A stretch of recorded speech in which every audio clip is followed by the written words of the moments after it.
No, last year, I guess it was the first year in 6 years that Sheridan has beaten Whitehall. So it was a big thing for our kids. I think it was exciting for the community. We had such a big crowd in the rain. The rain, I was like, all right, is anybody going to show up? But they showed up. And we did something last year that teams don't do very well. We did onside kicks, and we got three of them. I've never lost a game when we've recovered three onside kicks in a game. I don't think Whitehall is going to allow that to happen again. I think they're going to practice and make sure it doesn't. So they're a lot better this year. Their quarterback's coming back. He's really, really good. Coach Patton is a four-time state champion as a football coach at Fayetteville and a couple other places. Been at Bauxite, and it's his second year. They're going to be a lot better. And I think just like I think in the second year with me here, we're going to be a lot better. But in the end, I think it's a game that we should win. If we just play smart, play harder than the other team, and don't turn the ball over, we're going to win the game. If we do any of those three things, we're probably not going to win the game. That's what it comes down to. Yeah, so that's what you think about Whitehall game? Yeah. You think we're going to win? I'm going to win. You think we're going to win? You think you're going to win? Do I think we're going to win? If we do the three things I said, we're going to win. What do you think about Coach Bobo? He's a big fella. Real big fella. You know him? No. He's about 6'1". I don't know. He may want more than that, but he's not. And probably about 315. And, do you think my arm's kind of muscular? Yeah. Do you think your dad's is? Yeah. Put mine and your dad's together, and that's Coach Bobo's. He's a big, muscled-up dude. Played high school ball at Ashdown High School and went to Henderson State, where I went, and he started for, I think, 4 years for Henderson State at defensive end. So he's a big guy. What's the best, though, as big as he is, he's got an unbelievable personality. And to me, he's exactly what you look for in a coach, which means this. When they're doing what they're supposed to be, he loves them to death. But when they're not, he holds them very, very, very accountable. And as much as you show your love for them, then you can also hold them accountable. It's the guys that are just mean or just loving that it doesn't do a good job coaching. Because if you're just always nice, some of the guys never do everything they're supposed to do. If you're just always mean, they're not very motivated. So Coach Bobo does a great job on those. He coaches our defensive line, and those guys would do anything for him, which is a good testimony for a coach. But like I say, I love that he loves them on one end and holds them accountable on the other end. And he's a guy, the bottom line is this. If I'm your dad, because I believe this, my son's coaching with us. The question I always ask about a coach is, would I want my own son to play for that person? If the answer is yes, because I've been around coaches for a long time, and I know what they should be doing, I know what I want. If the answer is yes, then that's a good thing. And Coach Bobo is a person that I would want my son to play for, and I would want any kid that I know to play for. So I think he's outstanding. That's what you think about Coach Bobo? That's what I think about him. You want me to make up some stuff? I'm just kidding. How long do you think you've known you want to be a football coach? That's a good question. I didn't know for a long time. I majored in accounting for my first few years of college. And I wasn't bright enough to know then. Nobody on either side of my family, my mom's or my dad's side, had ever even stepped foot on a college campus, let alone going to college. And my mom didn't graduate high school. And she had me when she was 16. And the one thing she said was, she worked in a factory her whole life. She said, I don't want you to have to work hard for, back then it was $3.25 an hour. She said, so I hope you go to college. And she pounded that in my head. And I didn't even know what that meant, other than I just knew there was something you did after high school that you went to school more. So I wasn't sure I wanted to do that. But I made good enough grades because we didn't have any money. And I got a college scholarship. Not for football. I was just average at football, but I just played really hard. But I went on a scholarship, academic scholarship, and did good on my ACT and got money for that, and majored in accounting. And I'm sitting there one day, and I'm just looking at these papers and sitting at this desk and looking at all the numbers. And I love numbers. That's why I did. I love numbers. I love looking at numbers in any way, shape, or form, statistics, analytics, all that stuff. And I thought that's what I want to do. But I had two of my friends that were doing coaching, and they looked like they were having a great time. I'm like, I do love sports too. So if I can do sports and some numbers, because I like the statistics part of football. So they were all doing it, and one day I decided I was going to switch. It took me a year longer in college because I waited too late to do it. But now I'm glad I've got the accounting background behind me, the economics background behind me. And so then I started coaching. I got out and I didn't even get a coaching job right out of college. It was awful. And instead, I became the assistant manager at a clothing store in the mall. Can you believe that? Do I look like a guy that worries about what I wear? And but I still by then I decided I really do want to try coaching. And when I started, I went down to Dallas because I wanted to learn how to be a high school football coach. And at that time, there was a book out called Friday Night Lights, and it talked about how big and a big deal Texas high school football was. So I just packed it up and moved to Dallas and got me a job and stayed down there for 4.5 years and fell in love with coaching football. And they say there's an old saying that says, if you love what you do for a living, you never work a day in your life. And for the most part, I'd say that's very true. I absolutely love coaching, love being around kids, love teaching lessons, love learning stuff, love being a part of a group that's trying to accomplish a common goal. So I didn't always know I wanted to be a coach, but I think God has blessed me beyond what I'll ever deserve, and I'm glad He led me down that path when I was going down a different one. I always wondered this: if you could coach an NFL team, or that also kind of falls into the category of what your favorite NFL team, what would you coach, and what is your favorite NFL team? Do you have a favorite NFL team? Broncos. Okay, Broncos used to be my second favorite team. The Dallas Cowboys are my favorite team. I started watching when I was 3 years old because that's the only game we could get on television. Okay, they didn't have the stuff you've got now where you can get everything. And I was a Dallas Cowboys fan because I was a numbers guy. I was a historian guy. I know that Tony Dorsett in his first season with the Cowboys rushed for 1,063 yards. I know that he's one of only a handful of guys that had a 99-yard touchdown run, and they lost the game to Minnesota when he had that 99-yard. I love the Cowboys. And the Cowboys are frustrating. I lived in Dallas when they had 3 Super Bowls in the 90s. I lived down there during the time. It was a fun time. And then their owner, Jerry Jones, who I was not a fan of because he keeps messing stuff up.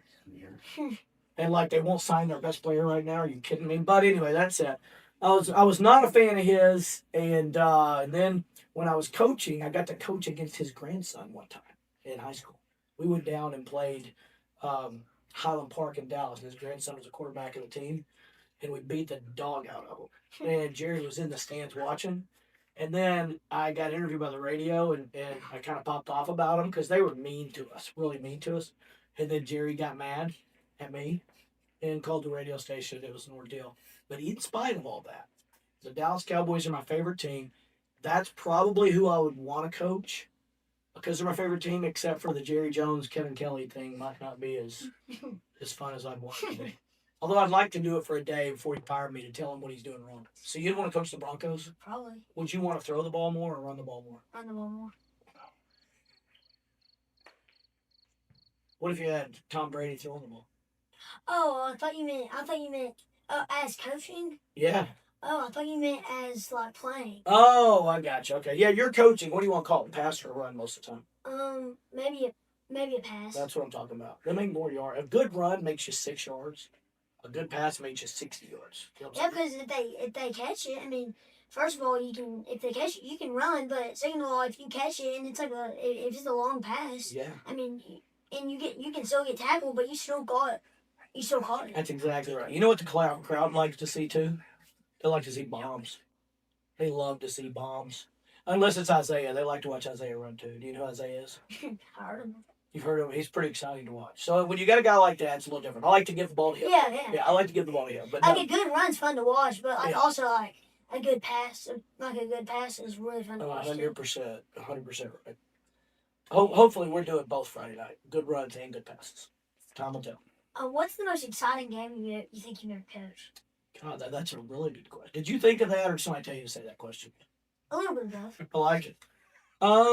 Most exciting or favorite? What'd you say? Most exciting. Most exciting was in 2006 in December. I think on December 13th, we played Greenwood in the championship game. You've heard of Greenwood? Mm-hmm. Greenwood's a perennial powerhouse too. They had a guy named Tyler Wilson that ended up getting drafted by the Raiders. Okay, Tyler Wilson was their quarterback, and they started off with a lead. They had a guy named Rick Jones as their head coach. He's won 9 state championships, and they got out to a lead. We came back, and with a minute and 42 seconds left. We've got the lead. Okay. And the lead was 50-49. Okay. And actually, it's 49-48. 49-48.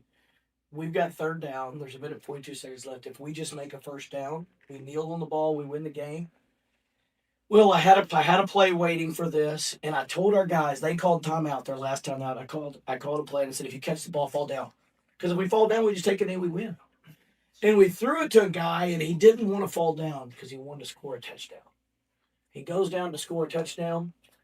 We do not make the extra point, so we're up by 7 points. Greenwood gets the ball with a minute left and goes down and scores and beats us with 9 seconds left in the state championship game, 56-55. That's the most exciting game I've ever been in. So they won and you didn't? They won and I didn't, but you said most exciting. Most exciting. And that was the most exciting because it was 56-55, 9 seconds, state championship game, 15,000 people in the stands. Even though I lost, that was the most exciting game. That game haunts me. Do you have anything that haunts you? Like, man, that just scares me, freaks me out a little bit. Spiders, No. snakes, clowns. I hate clowns too. That's like a clown that just follows me around every day of my life. That's the way I feel about that game. But it is the most exciting I've ever been in. Well, now it's not that much different, but what was your favorite you've ever been? My favorite game was probably beating Highland Park, the game I mentioned earlier while Jerry Jones was watching. Because we went down there and everybody was making fun of our little guys and saying you can't play Texas high school football, you can't beat these guys. And they outmatched us at every single position. They were bigger than us in every position. And Lane Hatcher was a sophomore. And when he first, I'm just giving an example. So he never started a varsity game. The producer's giving us the 1 minute sign. He didn't know how to operate. I just keep on rolling. And I'll make it quicker. So right before the game, our 15-year-old sophomore quarterback is standing over behind the bleachers, and they kick off to us. So it's our ball. And I'm looking for Lane because he's supposed to come. I'm going to tell him the first play. They're like, Coach, he's over there at the fence. He was throwing up. He was so nervous. And I'm like, I can't believe I picked a sophomore to start this game in front of Jerry Jones at Highland Park, right? And I was jacked because I loved Dallas. I'd coached down there. I had some buddies there. Huge. There were 15,000 people. It was packed. Welcome back. It's good to be back here. I'm Jeremy Orman with Dakota Hedden and our sideline reporter, Mike Nevins. Appreciate JM Fry Inc. sponsoring the pregame coaches show. And we also want to thank First Trust Home Loans and Roof Connect for streaming our streaming sponsors. I'll get it out in a second, Dakota, tonight. That none of this happens without our sponsors, and we want to thank you. In addition, we're going to have some first down sponsorship by Stockton Power Equipment, penalty flag sponsored by Ace Hardware, and a touchdown sponsor from Teeter Motors. And then, of course, we have our quarter sponsors, Coy Tiger, People's Bank, Edwards HVAC, Roof Connect, and First Trust Home Loans are our quarter sponsors as well. So thank you. We appreciate it. And if you have any interest in sponsorship, reach out to the Touchdown Club or Coach Treadway to get involved. So Dakota, new season, fresh start. This is the 57th meeting between Whitehall and Sheridan. The record is Whitehall leading with 31 wins. Sheridan with 22 wins and 3 ties in the course of the history. This started back in 1964, known as the Highway 270 Battle Rivalry. And here we are, Dakota. What were your thoughts? Last year Sheridan had a good win, 44-20, I believe. What were your thoughts last year, and what are you expecting tonight from this game? First of all, Jeremy, can't believe they brought us back for round 2. I know, yeah. Against all odds, we're pumped to be here, and I'm going to say it, we are so back. We're so back. Yeah, football is back. We're back in the booth. Coach Kelly's back on the sideline. Dax and Zay and Eli Turner all back in the backfield.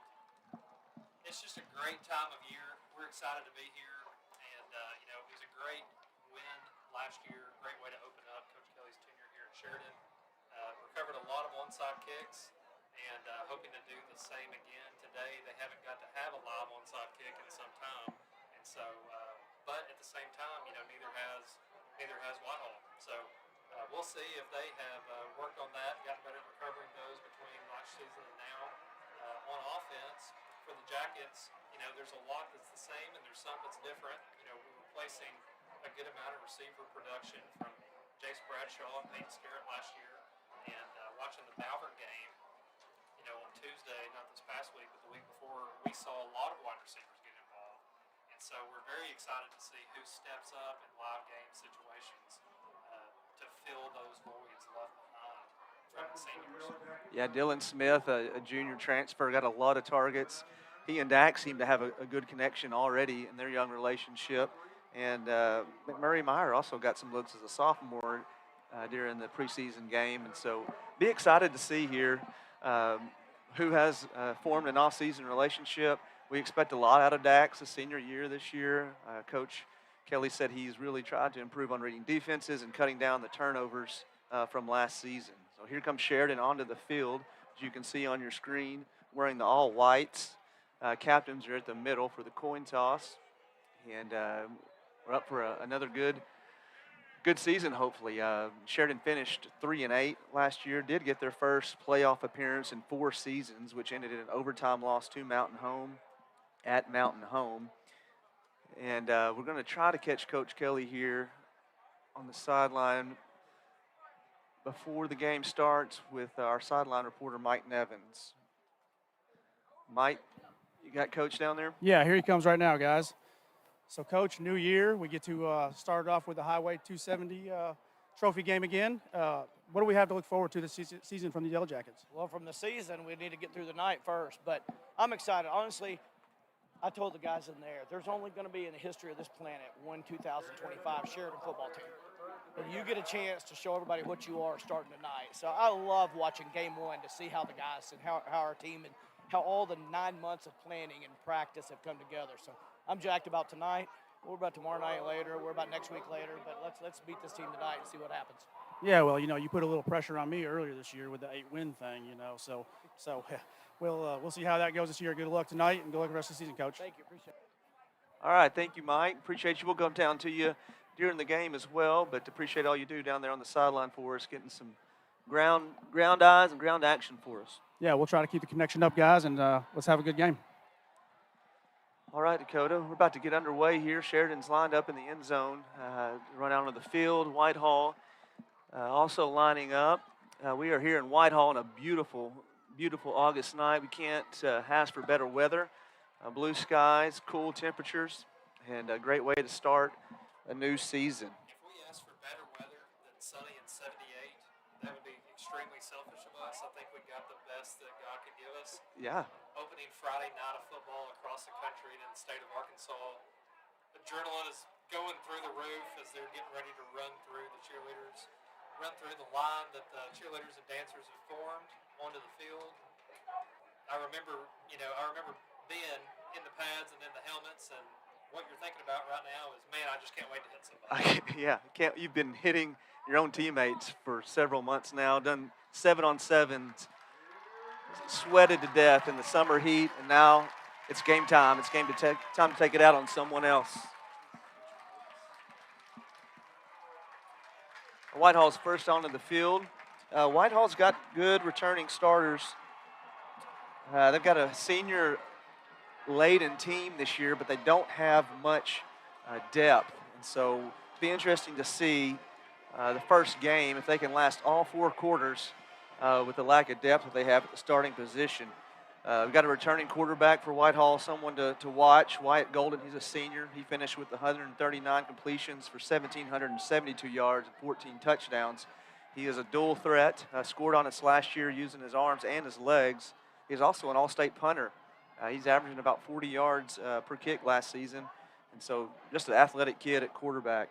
Another guy to watch is their running back, Xavier Wallace, also a senior, is going to get more rushes this year.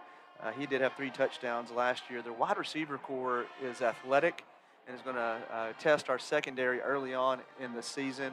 And the offensive line has good experience as well for Whitehall, senior heavy as well. Just, again, not very deep in their lineup. And so Sheridan has decided to kick. I believe they won the toss and will be kicking off first. Our favorite kind of kick. Favorite kind of kick. Is it onside kick? So we'll see what happens here if it's going to be onside kick. We saw a lot of onside kicks and pooch kicks last year. Coach is looking good in the baby blues. That's a first. Coach Kelly bringing the style to the sideline. He's usually got flip-flops on during practice, so he's not wearing tennis shoes tonight. Serious business. Serious business. Serious business. Here we go. Season's underway, and we do have an onside kick right up the middle. Whitehall prepared this year. Jumps on it immediately, and they will take over at the Sheridan 48. Yeah, that was number 2, Dylan Mitchell, running up hard to dive on the football and recover the onside kick. All right, Sheridan's defense up. We got Jackson Dell came on late in the season last year as a linebacker and just really turned up and turned out. Had several tackles for us, clogged with the middle, and he is going to be the anchor as a linebacker, helping call defenses and making big plays. And we also got Jaquelon there at nose guard, kind of the middle of the defense, expecting a lot out of him his senior year. Whitehall starts in the shotgun formation, takes a snap, quick out route, and a good gainer for Whitehall right off the bat. Yeah, 10-yard gain and a first down for Whitehall, the first play of the 2025 season. Pushed his way through a couple of would-be tacklers. Moved the change right away. Way to keep them in front of you for the Jackets, though.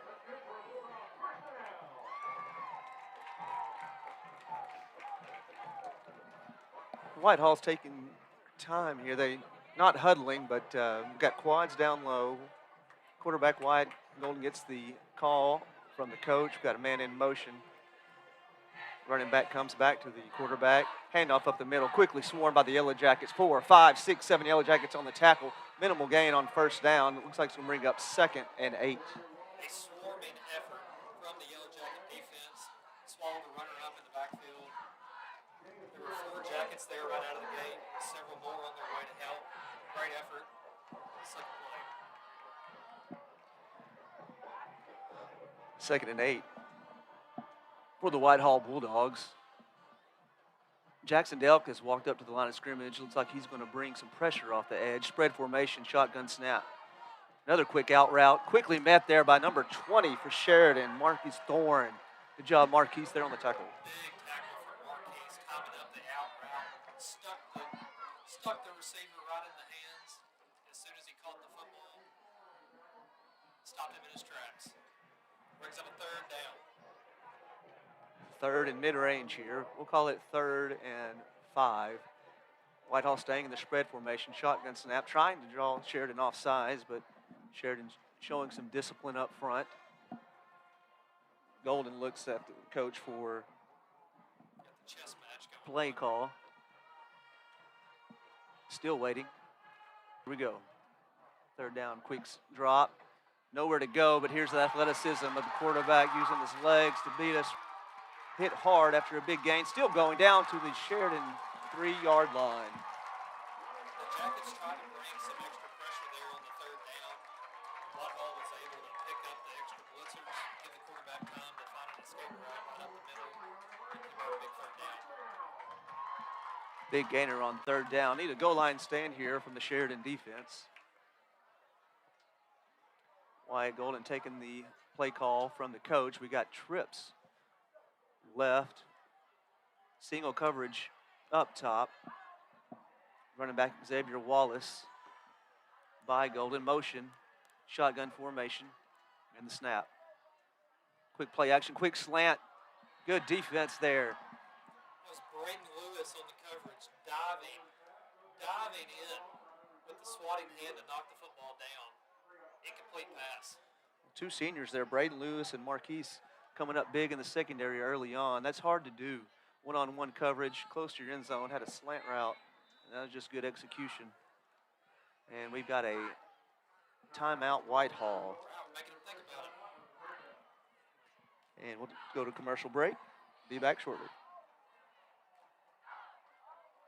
Shelby Taylor Trucking serves all your timberland needs in south central Arkansas. With over 50 years in the industry, Shelby Taylor Trucking has established themselves as trustworthy leaders in the industry. From planting to harvesting to hauling your timber, Shelby Taylor Trucking is ready to serve you.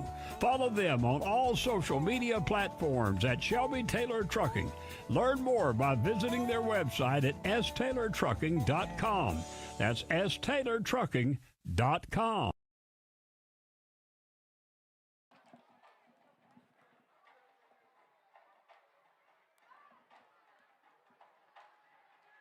Second down and goal after the incomplete slant pass. And we're back in play. Twins to the top, motion going left, and we got a jet sweep. Underneath pitch, good containment there by Marquise. Marquise is having a game. Yeah, Marquise flashing for the second time now, bringing the runner down in the backfield. Big play to force a third and goal. And we got a flag on the field.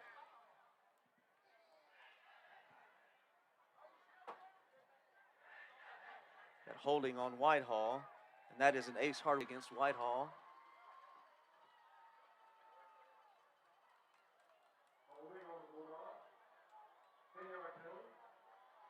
Sheridan has elected to accept the penalty. They're going to walk it back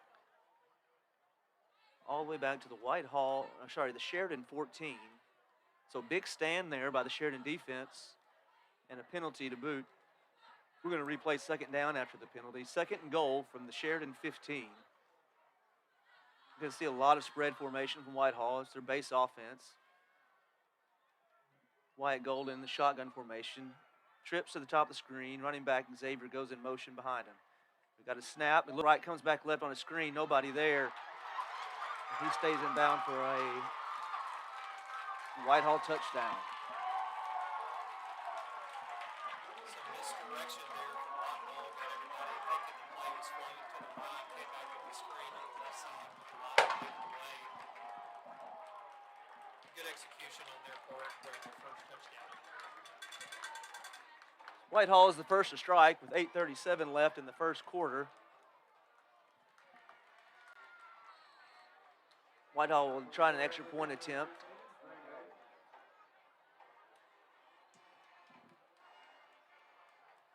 Snap is back. Good hold. Kick is up. And the kick is good.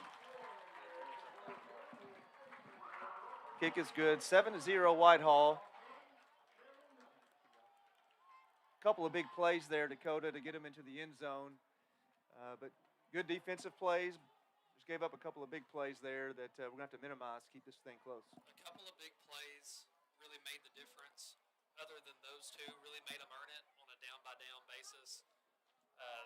After giving up the big play and getting them to the goal line, we're able to hold for several downs. And so you like to see that. There was not a complete, break in the defense. It bent, but it did not break, and they really had to earn their way into the end zone there at the end. But now we get to watch the Yellowjackets on offense. Now we get to watch the Yellowjackets. As we mentioned before the game, got a senior quarterback this year in Dax McMillan. Finished with 443 completions, 3,632 yards, and 35 touchdowns last year. Excited to see what we have in store for our offense this year. Whitehall lines up, a little pooch kick. One step and a kick. Fielded by Dylan Smith, and he steps out of bounds immediately after. At the Sheridan, they're going to mark him out at the 21-yard line. So that's where our offense will start this year, our own 21-yard line.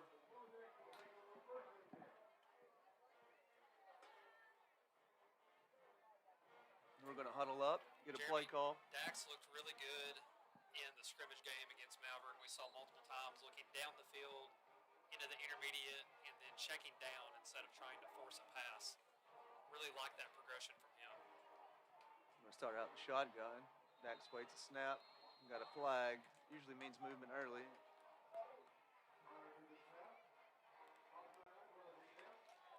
It's all right. Just got to settle in. Looks like they stopped the play on an offsides, which is not typical unless we have some contact. So I didn't see any contact there. We're going to line up, same formation, go with the same play. 1st and 5, Sheridan. Two twin set. Quick pitch to Eli on the outside. Eli met immediately in the backfield by their cornerback, number 22, Aiden Bitely. Several Whitehall defenders got to Eli right out of the gate. Bring up a second down. No gain on the play. 2nd and 5. 8:10 to go in the first quarter. Trips to the right. Play action. Roll out. Flooded the field wide open. First down. Wally DePriest with a quick out. Coverage was not there by Whitehall. 1 for 1 to start the year. From one cousin to another. Dax McMillan to Wally DePriest for the first down. Nice little flood play. Get Dax moving and out of the pocket. Good first down. First down, Sheridan at their own 42-yard line. Eli moves sides. Dax stands comfortably in the pocket, standing tall. Double coverage and overthrows everybody there.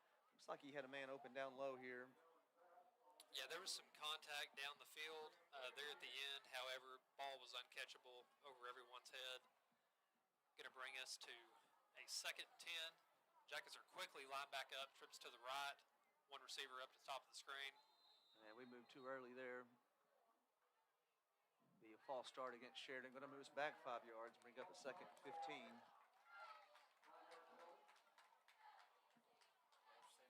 And that is quick work for Walker Shields.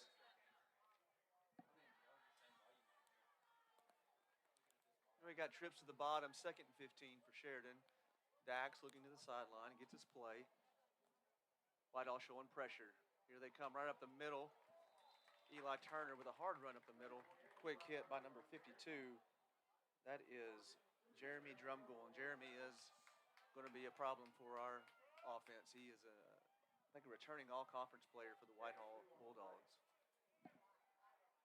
Looks like we're bringing Eli out wide at the bottom of the screen, going empty. Empty set, no running back in the backfield. Dax has all day to throw. Whitehall only rushes 3. Now he scrambles. We got receivers running. We got in over the middle. Over the middle and missed him. incomplete. Going to bring up a 4th down. 4th and long. 13. 4th and long. If you've watched previous games or Coach Kelly in the past, doesn't punt very often. May mix in a quick punt by Dax, but likes to go for it on 4th down. Plays the odds. Knows if he keeps the ball, Whitehall can't score.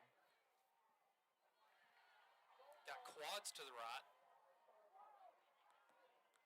Whitehall, Eli alone at the top of the screen. Whitehall showing pressure on the outside, backs out of it. Got a man wide open. That's Dylan Smith with the catch. And a first down for Sheridan on a huge 4th and 13. Nobody there on Dylan Smith. I don't know where they were looking, but it was definitely not where Dylan Smith was. Dax just lobbed it over the defense, and Dylan was right there to get both feet in bounds. Huge 4th down conversion. 1 for 1 on 4th down so far this year. Quick to the line again. 4 receivers to the top. Dax rolls that way. Got an out route wide open there. Good route by Walker Shields, fighting for extra yardage, and that's another Stockton Power Equipment first down. Yeah, Dax rolling to the left again. They haven't rolled him to the right yet, but they've really liked rolling him out to the left with a flood pattern with somebody going deep, middle, and low. Another first down, keeping those chains moving. Now we got a split backfield. Split backfield. Dylan and Smith joins Eli Turner in the backfield. 5:55 to go in the first quarter. Dax looking over to Coach Kelly for the play. Eli and Dylan switch. And the snap. Little crosser there. Eli Turner runs the ball hard up the middle. Short gain. 2nd and 8.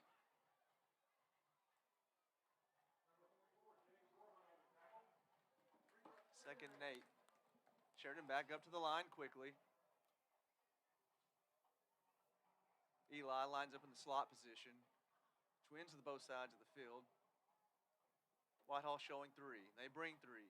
Dax has good protection, standing tall in the pocket. Waits for the route to come open, and it's Eli Turner over the middle for another Stockton Power Equipment, first down. Jeremy, you love it whenever your running back runs a route like a receiver, finds his place in the zone, just sits down, flashes the hands, catches the ball, high points it. Great first down conversion, good catch from Eli, and the snap. Back up quickly. He's got a man over the middle, hits him quick, and Wiley, can't hold on to it. He had him, threw it a little bit behind him. Wiley DePriest made a great attempt, had it, came out when it hit the ground. I mean, just off the fingertips, tried to hold on to it the best he could to the ground. Phenomenal attempt on its own. 2nd and 10. Offensive line for Sheridan doing a great job, giving Dax time to throw, read the defense, make good decisions. 2 receivers to the top, 2 receivers to the bottom. Eli joins Dax in the backfield. And we got movement before the snap. Coaches are not happy with those penalties. Yeah, looked like Walker Shields tried to get a head start. Second one for him. Walker's a sophomore, so I'm sure he's juiced up. Lots of adrenaline. Lots of adrenaline. Lots of adrenaline. He'll figure it out. So it's going to set us back. They brought in number 81, Brandon Gostinski. Twins to both sides. Handed Eli, give it back to him and set up a screen. Oh! Athletic play by Whitehall.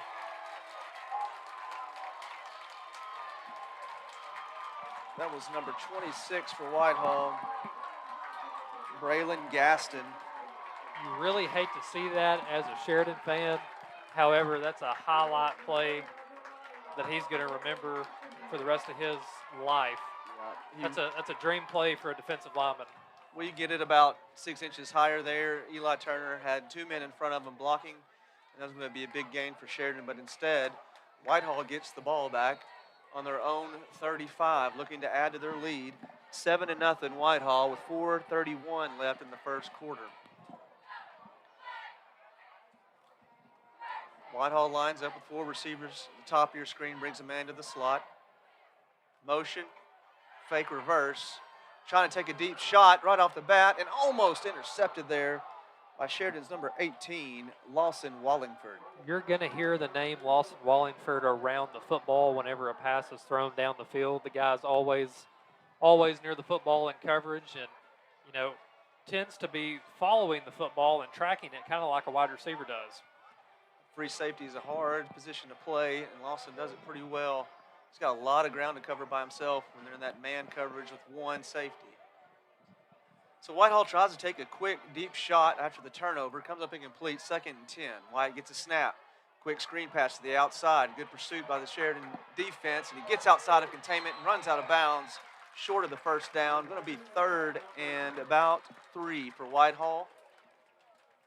Whitehall had a good play call there, good blocking.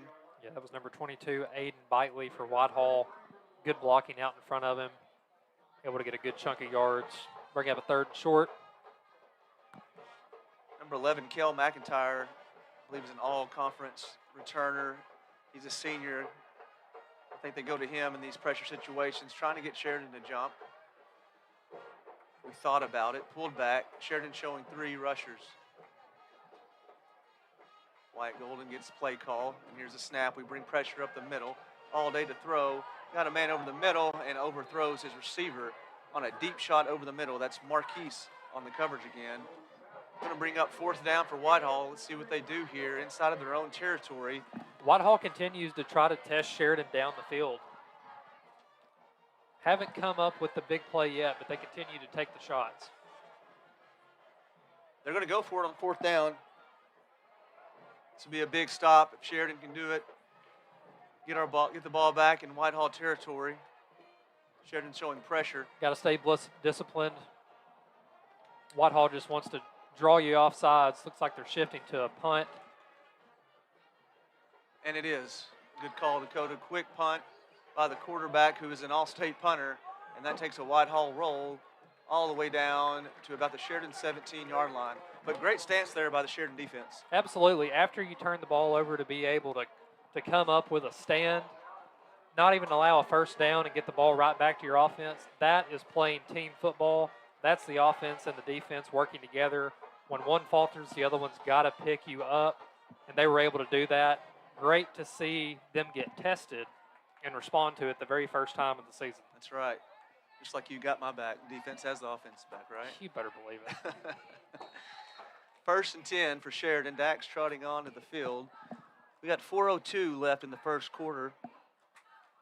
What did you think about Sheridan's first drive, Dakota, real quick? Yeah, move the football, able to execute, throwing and catching it well. Look for us to do that a little bit more, maybe get the run going a little bit more on this drive. Whitehall showing 3 down linemen. Pressure off the edge. Dax doesn't see it, but picked up really good on the backside. That is complete. J.P. Black, To he's back. J.P. Black is back. And a shifty move from him. Looked like Joe the Jet Adams down there after he caught the football. A little shimmy shake and getting up the field. Love to see that from J.P. You got a Joe the Jet and a shimmy shake in one call. You're the man, Dakota.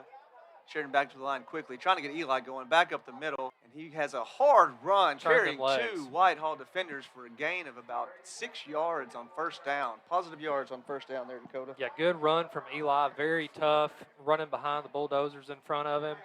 Just keeping those legs churning. That's a hard guy to bring down. 3 receivers to the top. Eli to the right of Dax. Whitehall showing pressure. They back out of it. Quick slant to Dylan Smith. Spin move after the catch. Staying on his feet, fighting for extra yardage. And that will be another Stockton Power Equipment first down. What an athletic play from Dylan right after the catch to hit the spin move. Keep the ball secure. Sometimes when you see a player hit a spin move, the ball can get kind of away from the body and, become a liability, but he kept it tight. McCoy Tiger at first quarter winding down, but Eli Turner does not care as he picks up another good gain on first down. That'll be a gain of about 8 on first down. Yeah, running behind the big boys up front. Got Ethan Cowden leading the way, and also got Bradley Sturdivant. You're going to hear a lot of those names, both tonight and throughout the year. Quick snap. And off to Eli around the edge. Good blocking out front by the receivers. We had all the receivers on the top of the screen blocking downfield for Eli Turner. Another Stockton Power Equipment first down. I saw J.P. Black and Walker Shields with the first combo receiver pancake block of the year. Nice.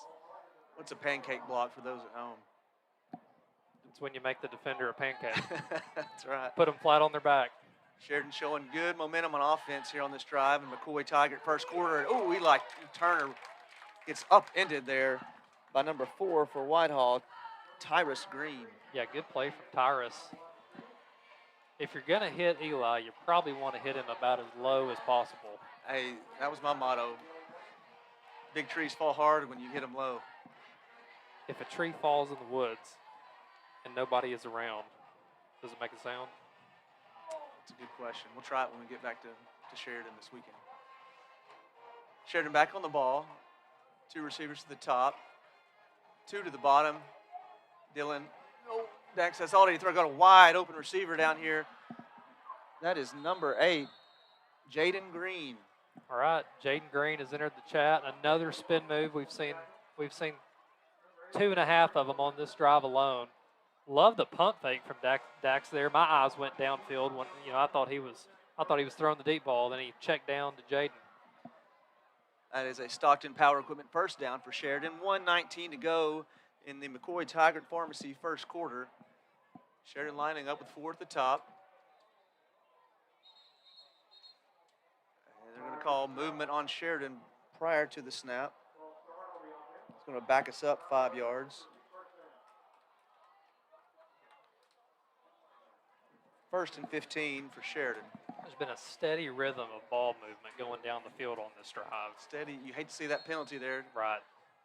Let's see if we can pick the momentum back up. We have Jaden Green down here by himself. Jaden's got good speed. Snap to Dax. Good protection again from Dax. Oh! Looked like some miscommunication. We got lucky there. I think you're right, miscommunication. That could have been an interception easily. I think maybe Dax was looking for the receiver to sit down in a window. Yeah. 81 was, I just checked into the game on this drive. Brandon Gostinski. Same formation. This time we've got Walker Shields down here by himself, and Dax is going to roll right. Flooding that side of the field. Got a man, had a man open for a minute for good backside pursuit. Tyler Blankenship caught him from behind. Dax didn't see him coming, rolling to his left. Pursuit was from behind, and we're going to lose a couple of yards there. You know, whenever you roll to the left, if you're going to get the ball out quick, you don't have to block the furthest guy to the right. However, we held on to it a little bit too long, and he was able to get there. Same formation, just switched sides. You got 4 receivers at the bottom of your screen. That's giving signals. Got pressure coming up the middle. Again, miscommunication between Dax and our receivers. Intended receiver there was Wally DePriest, who had an opening for a touchdown. So it looks to me like some of these routes are kind of read options on What the do you part. mean by read option there? Explain that. to Yeah, people. so the receiver's going down the field, and based on how, you know, a safety, a linebacker might be playing them, they might break the route off. They might keep going deep. They might, you know, in that case, run a post or a flag. So you've got to be in sync if you're the offense. 4th down and long. Dax comfortably in the pocket, gets it out to Dylan Smith. Dylan making the guy miss, trying to get extra yards to get to a first down, but he's going to be well short. Gets it down to the Whitehall 21, but that's going to be over on downs for Sheridan with 15 seconds left to go in the McCoy Taggart Pharmacy first quarter. Well, after a good rhythm, positive yards, positive yards, positive yards, going down the field, first down, we have the penalty and kind of stalled out. Yeah, that's the case on our first drive as well. A couple of false starts, got some jitters, got some adrenaline going. And we're just right now on offense, we seem to be our own worst enemy. 1st and 10. Whitehall will take it over on their own 21, staying in the shotgun formation. 3 receivers down at the bottom of the screen. Play action pass, going back to the wide receiver screen. Again, good pursuit by Jackson Delp and a swarm of Sheridan defenders, but a gain for Whitehall on first down. Yeah, 4 defenders over there on that tackle. Going to be the end of the first quarter, 7-0 Whitehall. Shelby Taylor Trucking Say serves thank all you your for timberland Banking is a lot needs like and football. Thank you for the You need first a solid quarter game plan to reach your McCoy goals. Taggart Pharmacy. Every yard matters, and every decision can move you closer to the end zone. Just like a great team relies on trust and protection, your finances need the same. From managing your everyday money to saving for the future to making the big plays when opportunity comes, success takes preparation, teamwork, and smart moves. Because both in banking and football, it's not about how you start the drive, it's about finishing strong in the end zone.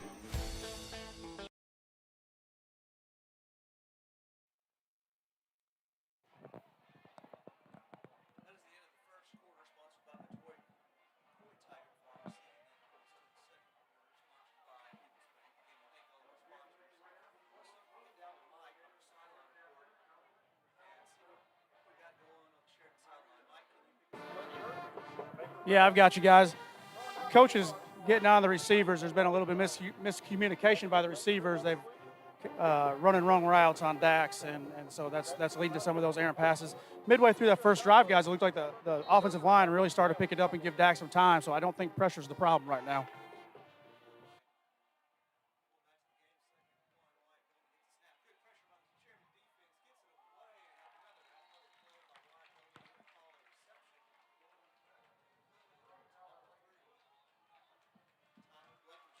Man, I hate to use the word luck, but the quarterback Wyatt Golden got very lucky on that play. The Jackets had him surrounded, and he had the football extended all the way out. Luckily, we did not knock that out of his hands for him, but if he presents the opportunity like that again, I would count on our defense to take advantage of it. A discussion by the officials. Has got a flag at the top of the screen, flag down right at the 20 in the backfield. Still discussing what's going on. I didn't see what it could be. I don't think it was a late hit. Might be a hold on that backside rush, hopefully for Sheridan. They're pointing in the direction of Whitehall. Be legal. I didn't see it. Was that a legal formation? Cue the reverse sound. Whoop. That is an Ace Hardware penalty flag against Whitehall. Good break for Sheridan. Wyatt Golden made an athletic play under pressure, throws it up, and a great catch by the Whitehall receiver, but it's all null and void. Looked like we had an illegal formation. It's going to bring up 2nd and long for Whitehall. Nolan Boyd, good use in the game.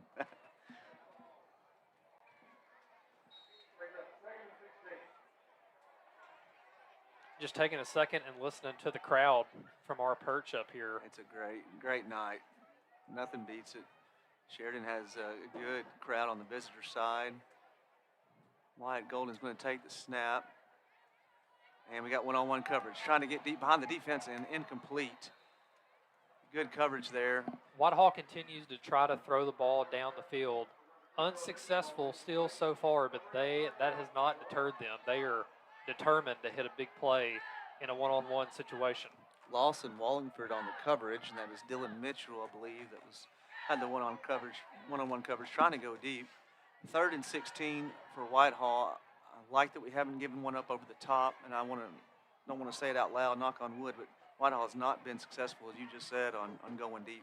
Well, one of the last times we had a 3rd and long like this, you got to watch out for the dual threat quarterback trying to sneak away. Sheridan brings 3. We got a spy. Jackson Delk spying the quarterback, has good pursuit. Throws up a prayer. He's out of bounds. They're going to call it complete. Oh, man. Wyatt Golden threw up a prayer. The receiver comes down to it amidst several Yellowjacket secondary players. And it looked from our view, he landed out of bounds, but we are not on the sideline. Huge first down for Whitehall on a 3rd and 16. Right side of the field to have that play happen. Tough break for the Sheridan defense. Everybody was in the right position. Just excellent play by a Whitehall receiver. 1st and 10, Whitehall. All right, gotta just go ahead and forget that right now. Get to the next play mentally.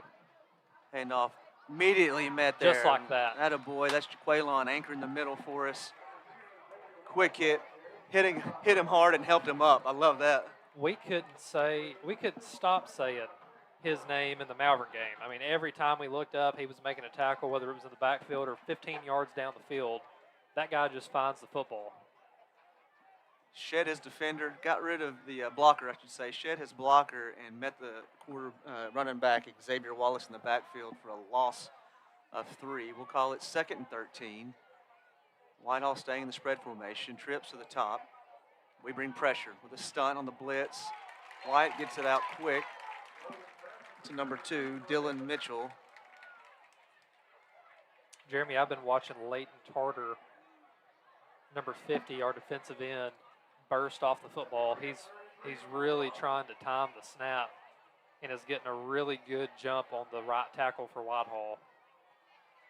Wasn't able to get there quick enough this time, as the quarterback got the ball out of his hands very quickly, but I think that might be something to watch.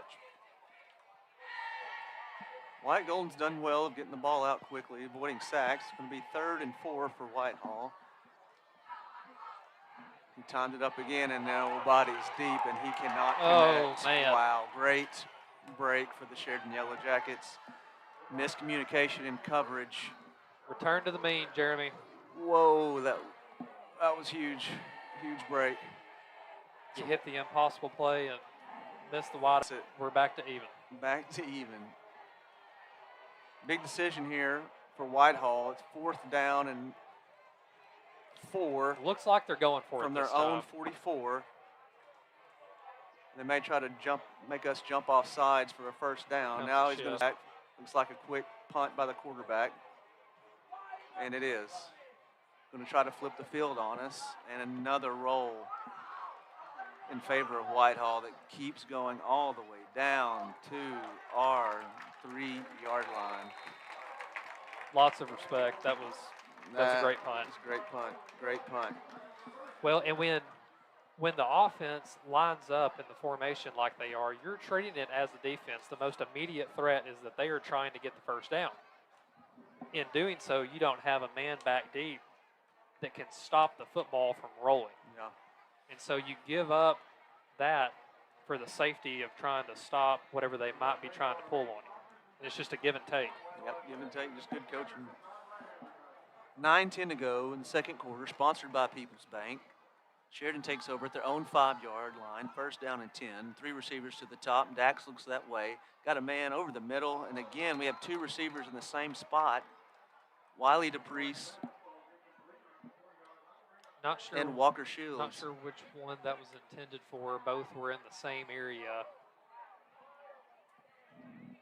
Some looking around after the play. Most important thing here is one, to get the first down, but just create some space. Yeah, we got our own 3-yard line, and so you say create space. If we get sacked in our end zone, that's a safety. Whitehall gets 2 points and the ball back. Good protection.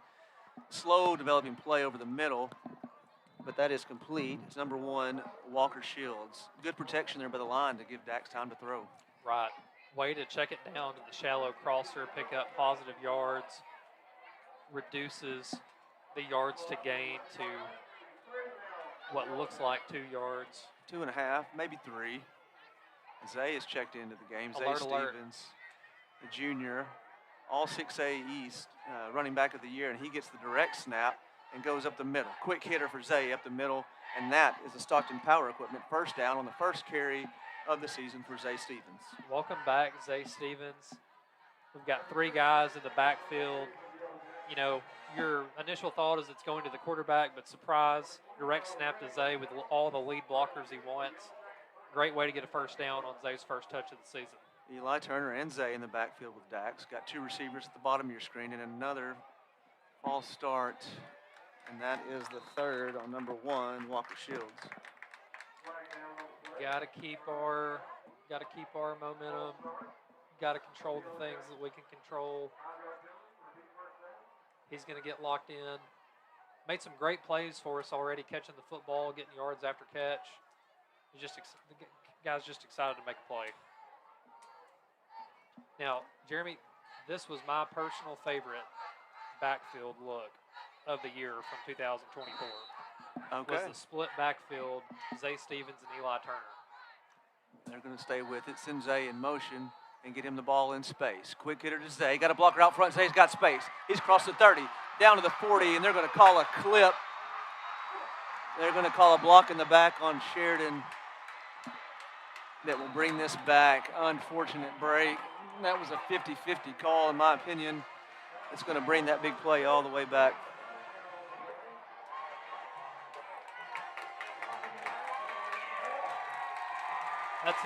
Jeremy, that's a football play. You know, that's very different than a false start or an offsides.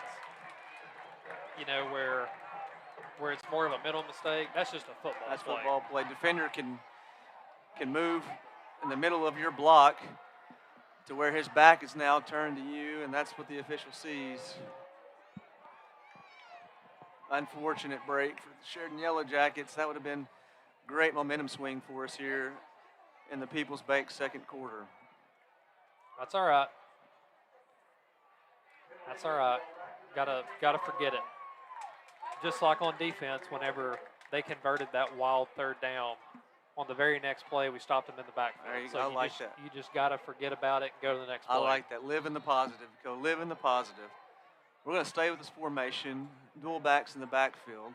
Twins to the top. Send him to the motion, and Zay in the motion to the right. Use him as a decoy this time. We're setting up a screen to Eli. Ooh. Read well by Whitehall's number 3, Tyler Blankenship, but it's going to take more than one man to bring Eli Turner down. Yeah, created some eye candy there with Zay going out to the right, especially after the big play swing pass. Get your eyes looking that way. However, credit to Whitehall, they stayed extremely disciplined on the backside. 2nd and 10, Sheridan at their own 19. 7:16 to go in the first quarter. Empty backfield this time with our 2 running backs in the slot position right outside of our line. Dax looking over to Coach Kelly for a play call.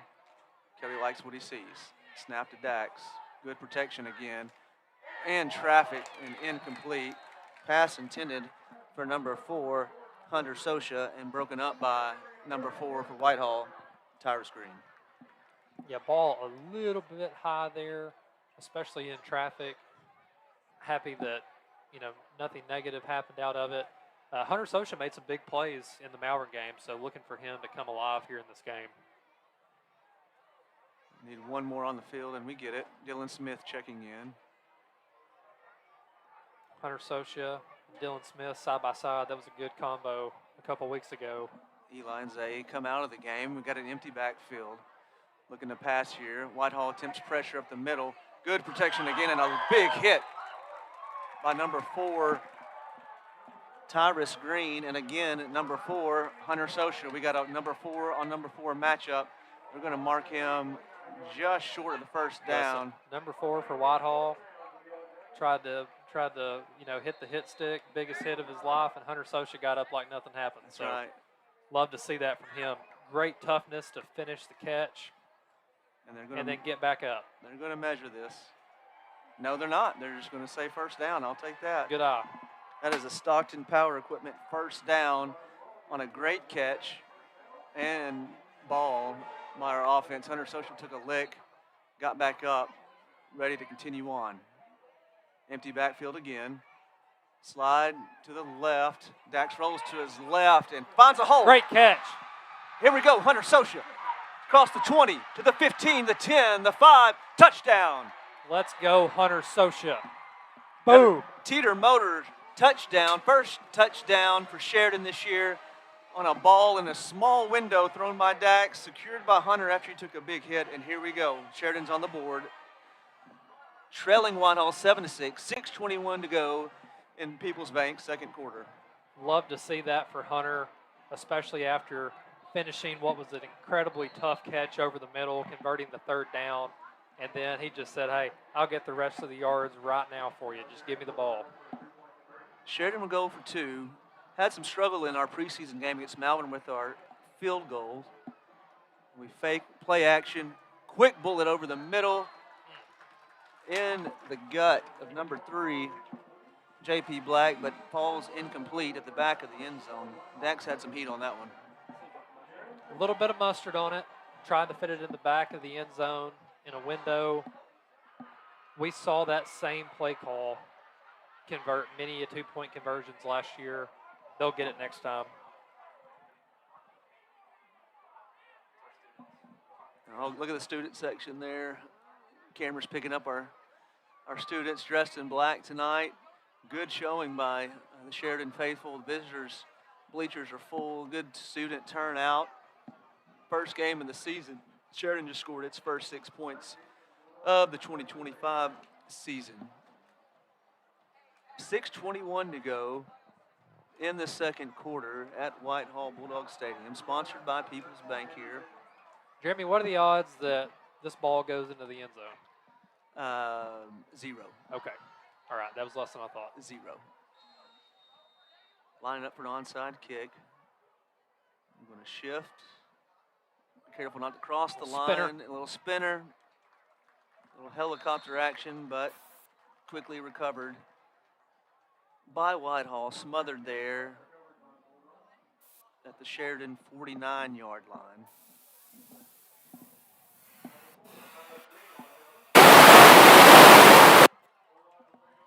Jeremy, that ball was smothered and covered like hash browns at Waffle House. Oh yeah. Is that your go-to? This morning, actually. Smothered, covered. What else is there? Peppered. Pepper. I think you're making it up now.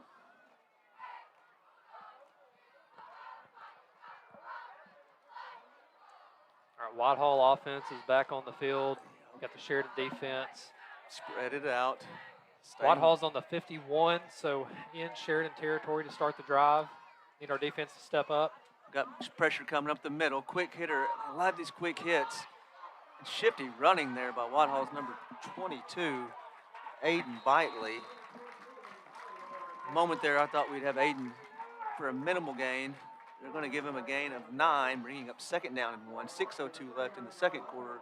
sponsored by People's Bank. I also want to thank First Trust Home Loans and Roof Connect for sponsoring our streaming. Yeah, Aiden went knifing through the defense, cutting left, cutting right. Second and short. Wouldn't be surprised by a little quarterback draw here on short yardage situation. I think they test us deep here, second and short. Sheridan showing pressure. We bring stunt. He is going deep, and he is behind Marquise. Marquise is a little out of position. Grab the receiver. They're going to call pass interference. And in high school, that's not a bad move if you're beat. No, it's not. You know, in the NFL, if you interfere with the pass as a defender, you know, the ball moves to the point of the penalty. However, in high school, you're looking at a 15-yard penalty. Worth it versus giving up a touchdown. 15 yards, over 6 points. Not saying their coach to do that, but they're coached to do that. I didn't say it. Oh, turn of events. Turn of events. We got offsetting penalties. We got a hold by Whitehall's offensive line.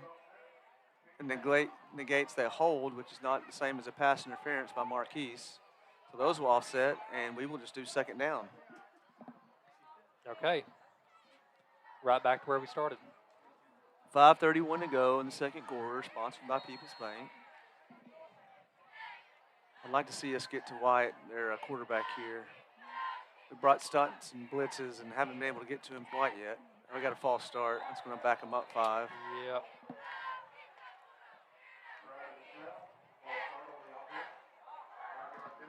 Jeremy, I do want to just give a shout out to the Sheridan Yellowjacket crowd that is across the field from us.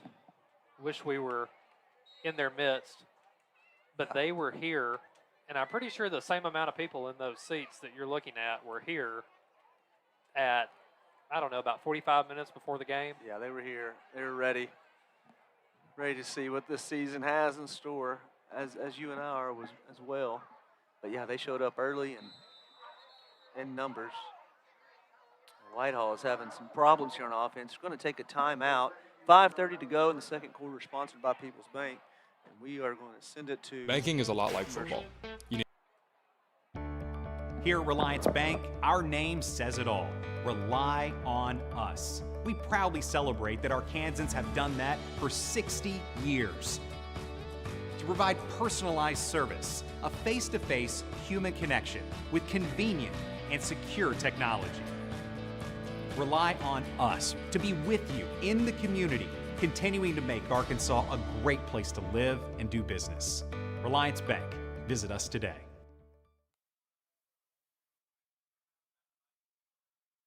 All right, let's go see if we can check in with Mike Nevins, our sideline reporter. Mike, good offensive drive there by Sheridan. What are you seeing on defense for us? That quarterback is very athletic, very mobile. He's moving around well. He's thrown up a couple prayers and got away with it. So that's kind of deflating for defense, but at least they're making him work for it. All right, thank you, Mike. Second down and 5 for Whitehall. Xavier comes back into the backfield with Wyatt Golden. They set up the screen as a decoy and go deep for number 11, and good coverage there again by Sheridan's defense. And that is number 0, Braden Lewis. Lewis. Good job, Braden, with the coverage. Telling you, Braden Lewis and Lawson Wallingford, we got to say their names a lot last year in coverage situations. They continue to come up big in the 25 season. Pass intended for Whitehall's number 11, Kel McIntyre. Expecting good things out of him this season is Whitehall. He seems to be their go-to in tight situations. Brings up 3rd and 5. Clock stopped with incomplete pass. Wyatt rolls right. Got a flood in here. They go to Kel. Gets feet in bounds. Gets out of bounds before taking a hit. Good gain on the play from Whitehall, and that will be a Whitehall first down. Yeah, good play from Whitehall. Roll the pocket out, get him on the move, which is a strength. The flood pattern, we've seen a lot of flood from both teams. Mm-hmm. When talk about flood, what is that, Dakota? Explain that to people at home. Well, you've got a receiver that's going to run deep. He's going to run it. He's going to run the cornerback down the field to create room for the inside or furthest inside receiver to run a 10-yard or so out route or a route to the first down marker if you're in a third down situation, like we just saw, and then you're going to have one receiver that's going to run, about a 2-yard out. And so it creates levels in the defense that are hard to cover, and you just place receivers in kind of awkward spaces.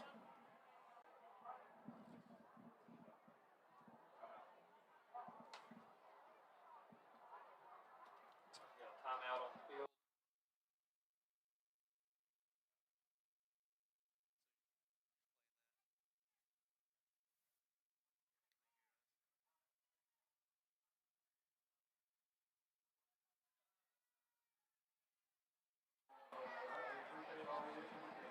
Timeout by Whitehall. That is their Second timeout of the first half. second or third. Braden, fact check. I think it's the last time out. They took 2 here on this drive, and I think they took 1 in the first quarter. They did. Memory of an elephant. This gets worse with age. Whitehall, 1st and 10 from the Sheridan 35-yard line. After a timeout, had time to discuss what they wanted out of their offense. And another deep ball attempt. And again, covered by Marquise. Blanketed, receiver was blanketed by Marquise. Incomplete on another deep ball attempt by Whitehall. Whitehall fans below us just begging for a penalty flag. I don't know that that's justified. Looked like really good coverage. Yeah, definitely not a penalty there. A 0% chance. 0% chance of penalty. 2nd and 10. Second quarter sponsored by People's Bank. That's 5:14. Got my eyes on number 22 here. Pressure up the middle, and they get to him this time. Wyatt had to rush a throw intended for number 11 for Whitehall. Kel McIntyre. I did not see who for Sheridan got in there to apply the pressure, but a great play by our defensive front to rush the throw by Whitehall's quarterback to bring up a 3rd and 10. Absolutely, and it looks like we're subbing out some defensive linemen for more linebackers. Maybe a safety as well in this situation. I also see Zay Stevens. Dylan Smith has checked in as well. Interesting. On a 3rd and 10. Trips right. Xavier Wallace motions and goes back, and looks like Whitehall started early. And they did. False start for Whitehall. That is an Ace Hardware penalty against Whitehall. It's going to back them up 5 yards, bring up 3rd and 15. Now, did Bobby Pierce say that every time we have an Ace penalty flag, he gives a discount? Is that what happened? I mean, I don't want to put words in his mouth. You're about to get a phone call any second right now. Right. That is fake. 3, 2. Fake news. It's fake. Fake news. 3rd and 15. Our defense has just got to keep everybody in front of them here and not give up a big play. This will be a big momentum swing if Whitehall converts this. 3rd and 15. Snap back, showing a little trickery, and it is a reverse. Zay in pursuit on the backside. Met out of bounds. Oh! Into the Whitehall tent. Hard running, throws Braden Lewis into the Whitehall tent. Good to see him get up. Man, Braden really ran up the field and stuck his nose in there to try to stand up the shifty number 22 for Whitehall. Impressive effort to stop him short. Brings up another 4th down. In other situations, Whitehall's been backed up. In this situation, on, the 31-yard line, they might go for it. They might actually go for it this time. Hard to see them punting from this situation. They need to hurry. 5 on the play clock. They can take their time. Roll to the That was left. close. Got Jackson Dale Aiden with a begging for burst. the ball. Throw it deep and in. Dropped. I thought we had an interception there, but a good decision to let it fall to the ground by Marquise. Good coverage by Marquise. Yeah, Jackson Dale, we talked about earlier in a situation where Dax was rolling to the left. The unblocked defender on the far right side was able to get to him. Jackson Dale, like a bolt of lightning, almost got to the quarterback there and really forced him to throw the ball before he was ready. Marquise in the perfect position and just knocked the ball down. Jackson's wanting a sack bad. There's nothing more frustrating than being just a second late on the quarterback. But Jackson is persistent, and I'm sure he'll get his first sack this year. But in the meantime, Sheridan's offense is going to take over. Or split backfield. On 31, back to the split backfield, Dakota's favorite position. Twins down low, snap to Dax.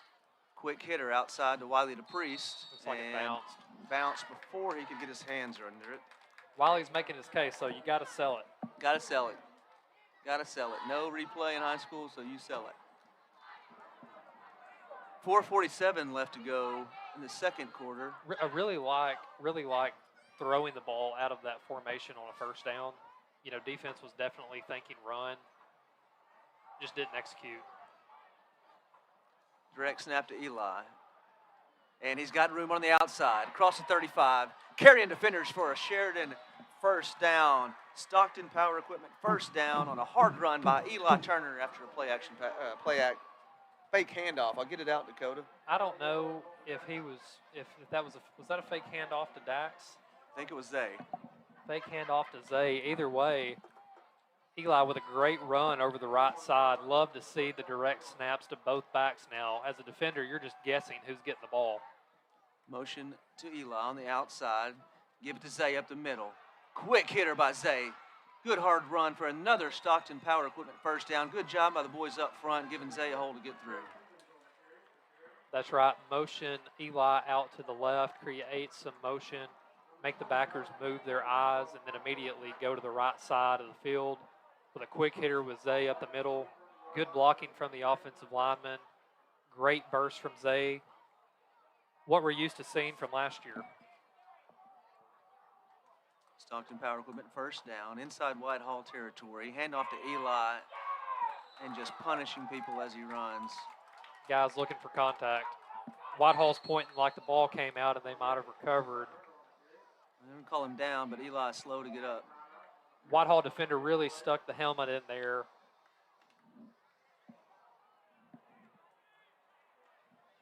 Eli Turner down, training staff coming over to take a look.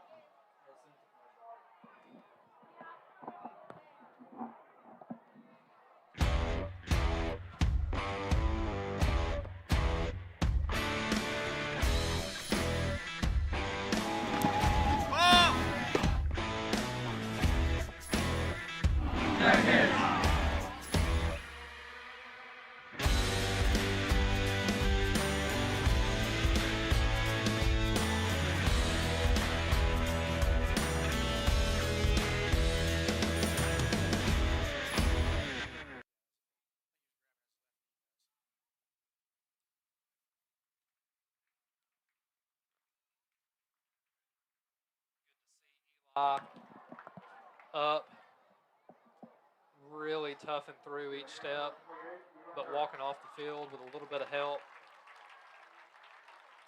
A lot of toughness in that kid, not just what you see physically, but a lot of toughness in his chest as well.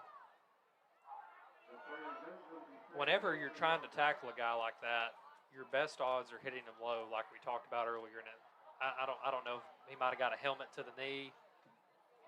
Yeah, hate to see that for Eli specifically, and football team. He is a bruiser that kind of sets the physical tone for our team. So I hope not the best for Eli and quick recovery for him. Second down for Sheridan, and a good play right off the injury. It's Walker Shields. Looked like maybe a late hit as well there at the end. Quick really tight bunch formation. Yeah. First time we've seen it in live action this season. The little pop pass to the receiver. We saw a lot of that last year. Good to see the tradition carried forward. Positive yards there to get a first down. A quick pitch underneath to Walker. Yeah, personal foul. Going to move it forward a little bit more. So a Stockton Power Equipment first down on the run by Walker Shields, and good blocking on the right side by Ethan Cowden, opening up that hole for him. And then in addition to that, we've got an Ace Hardware penalty flag that's going to add to the game. It's going to take us down to the Whitehall 15. So first down and 15, 3:38 to go in the second quarter. Sponsored by People's Bank. Zay in the backfield with Dax. 3 receivers down low. Here's the snap. Quick hitter outside and dropped by Walker. Took his eyes off the ball a little early there. Ready to, he was thinking about his next move, and he's had some really nice moves after the catch. Just didn't look it all the way in that time. Second down and 10. And we got a flag at the bottom of the field here. There's some frustration on the Whitehall sideline.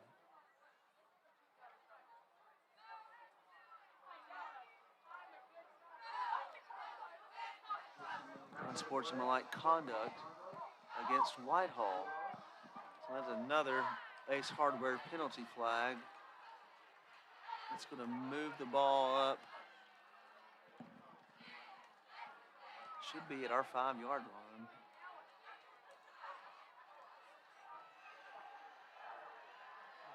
At the 7.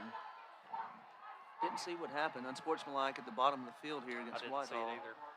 It's going to be a Stockton. I'm going to replay second down. Should be a Second short. give it to Zay up the middle. Got a hole, and he's in for the touchdown. Teeter motor touchdown by Zay Stevens on a quick hitter up the middle. Looked like a little read option play there by Dax. Good blocking on the right side of the line for a Sheridan touchdown. If you're a linebacker, you don't have time to think, because if you think for 1 second, which hole is Zay going through, he's already gone through the other.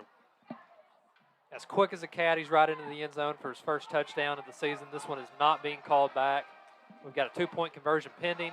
Dax rolling out to the right, getting pressure. Shed a defender. Oh, had a man open but missed him on the 2-point conversion. Good job making the first tackler miss by Dax. Threw it on the run, just a little off target. It's going to be 12-7, excuse me. Sheridan now with the lead. 3:28 to go in the second quarter, sponsored by People's Bank. Dakota, good drive there by the offense. Great drive, went right down the field. A healthy dose of runs. You know, we've seen a lot of passing out of the gate. I feel like the last couple possessions we've really tried to establish the run. You've seen that with the split backfield, and great to see Zay get in the end zone. He was a frequent flyer last year, and I think this won't be his only trip again this year. Running with intention tonight is Zay Stevens and Eli Turner as well. Good hard running. Second quarter's been pass heavy overall though. We still have 3 minutes and 28 seconds left to go. Lining up for the onside kick is Sheridan, and here we go. Oh, big bounce. Big bounce, but we got a penalty flag. And we got an offside on Whitehall. So the receiving team has to stay 10 yards off of the ball before it's kicked. If you cross that 50 there before it's kicked, they're going to call offsides, and that is what happened on that play. So Sheridan will get another try at recovering an onside kick. However, immediately after the ball is kicked, they can cross the 50. That's right. As soon as it's kicked, you can cross. But beforehand, they will call offsides. Okay. We've got a lot of different versions of the onside kick. I wonder which one we're going to see here, especially in a back-to-back situation. I think Coach Kelly liked that bounce. We may try that standard onside kick where you get a high hop. It's number 30, Cam Martin, kicking again, and it is returned by Whitehall on the run. And the penalty works in favor of Whitehall. Athletic play there by Kel McIntyre, receiver on offense, caught it in stride and turned the field for a Whitehall touchdown. Unfortunate break for the Sheridan Yellowjackets there. That's a tough break. A decent kick. Decent kick. Just an athletic play by Kel McIntyre. Whitehall will line up for the extra point attempt. It is up, and it is good. All right. Just like that, Whitehall takes the lead, 14-12 go. It's a game of runs and momentum, Jeremy. Yeah. That was a momentum swing. 3:19 to go in the second quarter. The Jackets really had all the momentum, it felt like, and then it just snapped back like a rubber band the other way. Yeah, we had a good offensive drive, felt the momentum going our way, an onside kick that resulted in a penalty on the first try, and on the second try, Whitehall takes it all the way for a touchdown. Seems there's some extra conversation over on the Whitehall sideline before they make it out onto the field for the kickoff.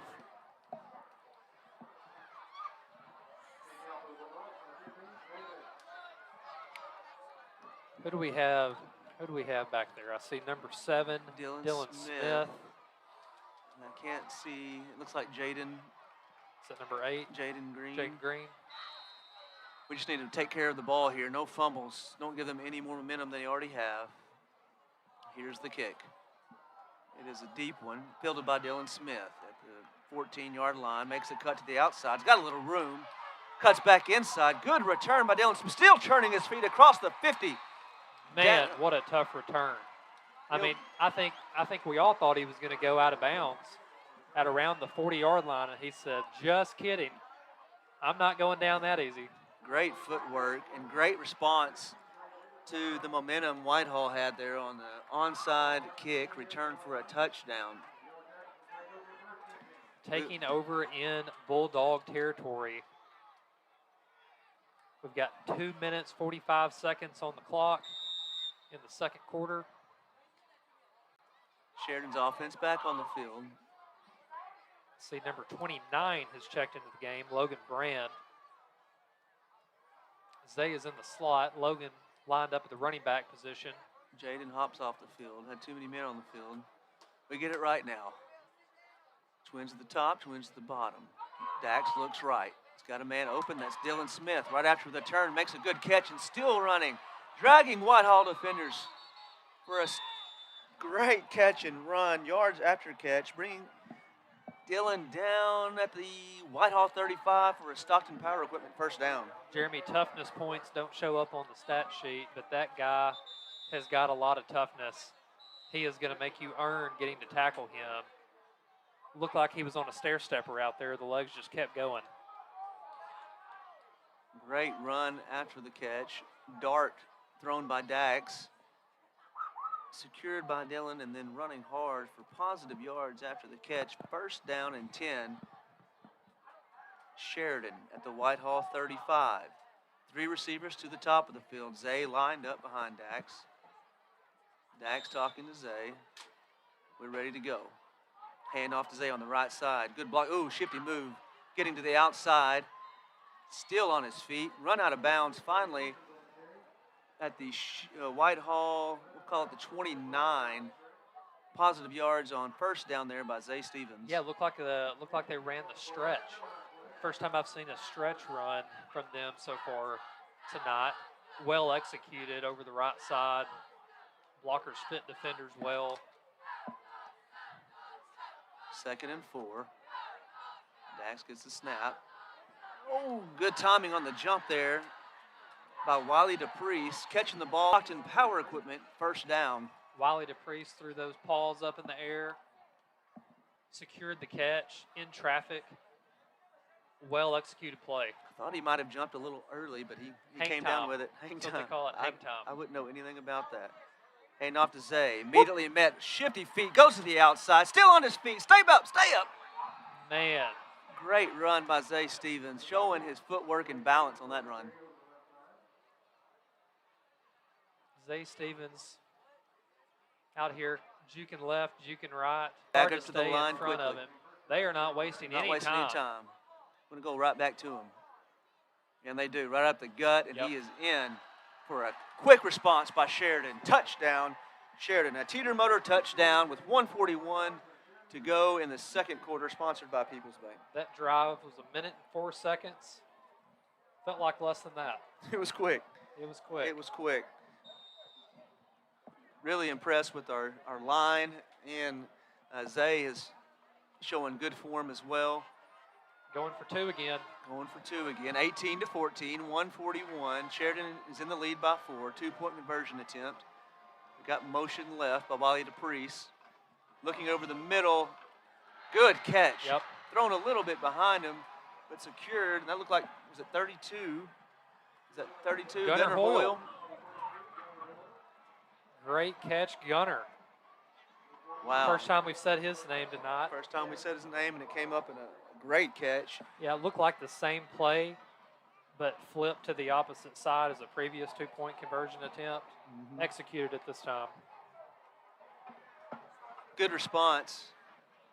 Sheridan tried an onside kick. Whitehall returned it for a touchdown, but Sheridan's offense had an outstanding drive, started by Dylan Smith return inside Whitehall territory on the kickoff. So far, so good for our offense. Our only problem so far has been penalties when we have momentum going. The defense has played fairly well as well, only giving up 14 points, really 7 points thus far, because they had an onside kick return for a touchdown. I'm going to switch it around, try the onside kick to the bottom of your screen, and I think Sheridan crossed the line before we kicked.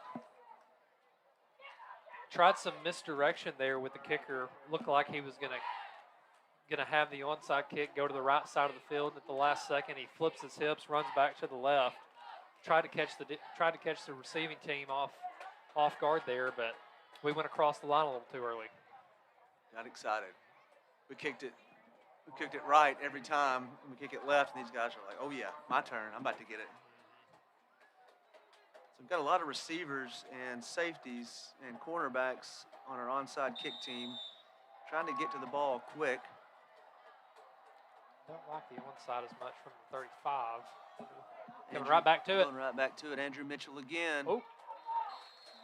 Little bobble. Little bobble, but I believe he got right back on it. Yep. Opened the door a little bit. Whitehall's been working on it. Hey, we've seen the law of averages play out a little bit tonight in our matchup last year. Sheridan recovered. We've debated about this in the 3 or pregame. 4. At least 3, possibly 4 onside kicks. Somebody please fact check us. Let us know. We'll correct it later.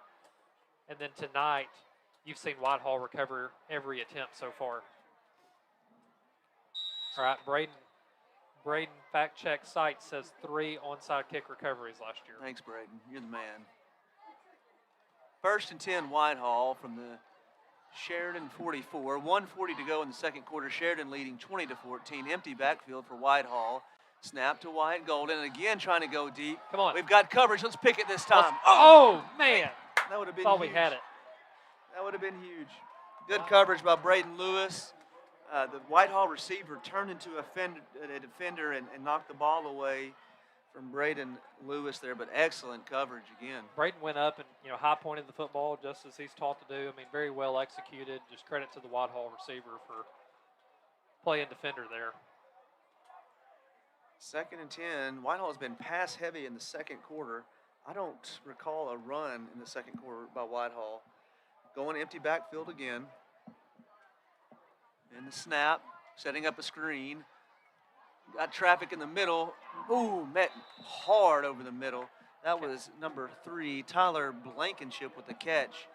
And I don't know who got the final hit, but it was a good one. Guys, I don't know if you saw what I just did, but take a look at a guy wearing number 6 lined up at edge rusher coming off the edge. All right. Trying to get some speed off Zay off the edge, and here he goes. Good pressure. bull rush. Good bull rush and good coverage again. Braden Lewis. Have a game, Braden. I mean, I'm gonna hold on until the end of the game to make a comment. Okay, I appreciate that. Do not want to ensue in announcer's jinx. Yep. But another good deep ball defended. Whitehall has not ran any time hardly off the clock. 1:02 left in the second quarter. A lot of time for us to go down the field. The last drive was 1 minute and 4 seconds. I think we could do it in just under that. 4th and 8 here. And they roll right. Going to pass, going to go for it. And I think we got a Yep. pick. Sure did. We got an interception. First interception of the season is by Ross Stevens. One of those Stevens boys. We saw him in the Malvern game getting involved, coming up and stopping the run, stopping the pass, getting in the passing lanes. And it translated.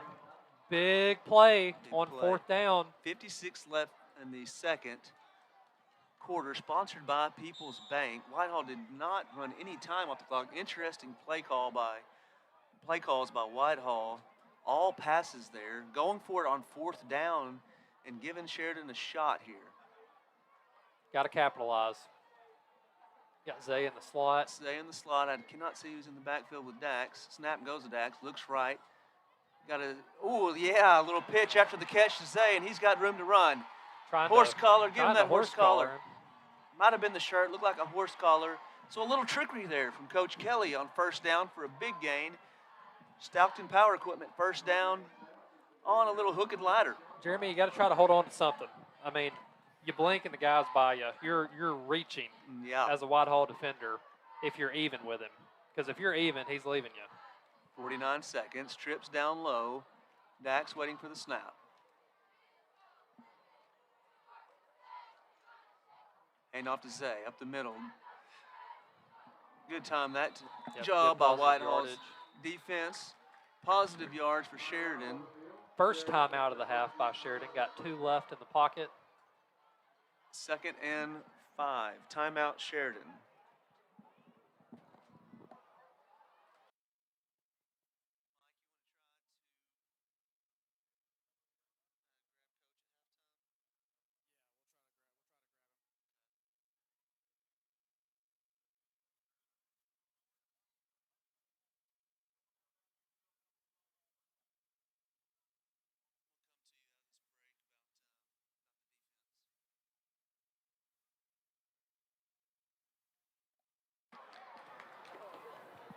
We are back. I want to send it down to Mike. Mike, what do you think about the defense down there on the field? What are you seeing? What's the defensive atmosphere like? Well, after that botched onside kick where they had the return for the touchdown, the defense has really answered. Came right back out. The offense went down and answered. The defense come back and got a stop. That big 4th down stop there. A couple chances, some picks that just didn't work out, but we stopped them. So we looked like we could go into halftime with the lead. So that's what we want. All right, thanks, Mike. 2nd down. Here we go. Quads down low. Pressure. Spin, set up an isolation play to Zay, and he's got room to go. And he's crossed the 10, the 5, the touchdown. We got a flag in the backfield. I think it's going to be a late hit against Whitehall. Excellent play call there by Coach Kelly. Got 2 of the biggest guys on the team, Brian Bowman and Ethan Cowden out in front with Zay running behind him. That is a teeter motor touchdown if it stands, in which I think it will. There you go, guys. It is, yes. Great play call. Got your most elusive player with all the space in the world running behind. The 2 big Grizzlies going down the field. Ethan Cowden on the right side. Left 34 seconds on the clock. That took no time. No time. Sheridan will attempt a 2-point conversion. Sheridan now in the lead, 26-14, still 34 seconds to go. All right, we're going to see a similar formation here that we've been seeing. I wonder if we're going to get a wrinkle. He has a man, and he missed him. Lets the play develop. Good protection by the offensive line, allowing Dax to find Logan Brand in the corner of the end zone on a wheel route. Yep. All the attention was in the middle of the field with the crossing going on with the receivers.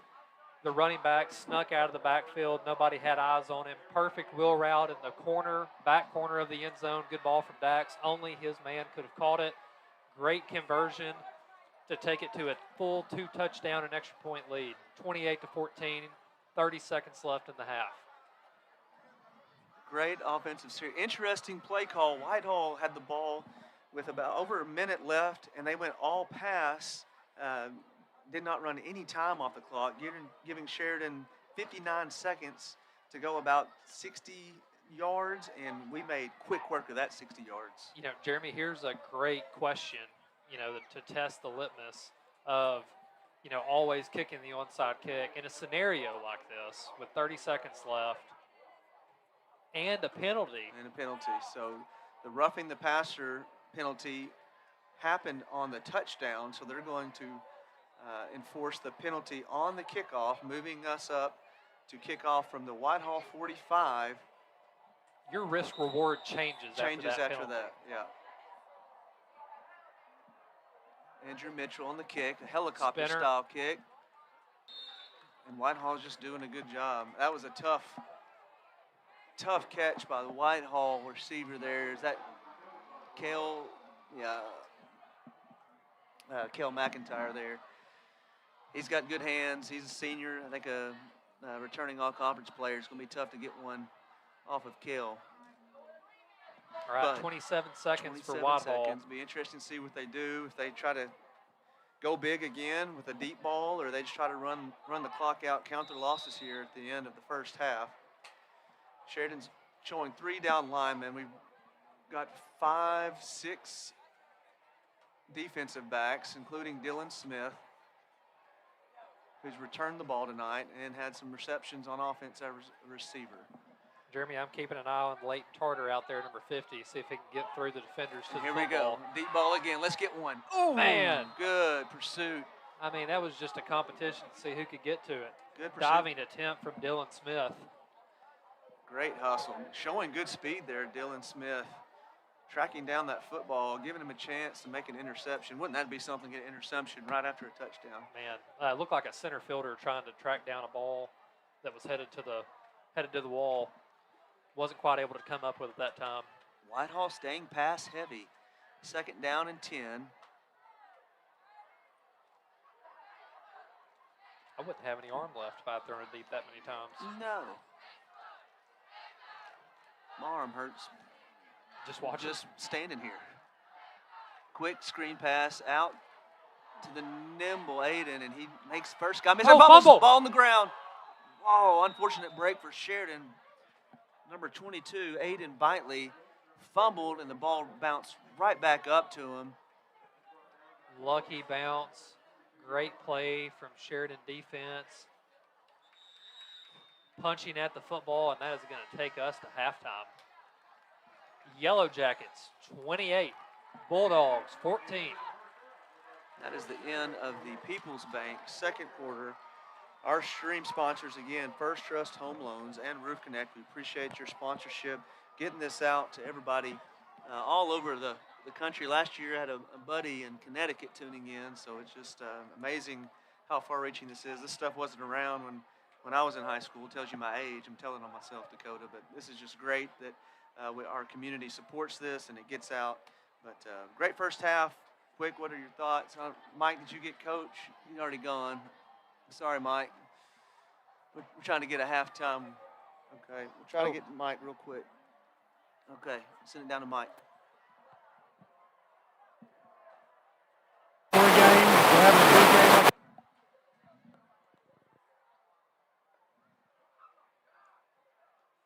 Don't have you, Mike.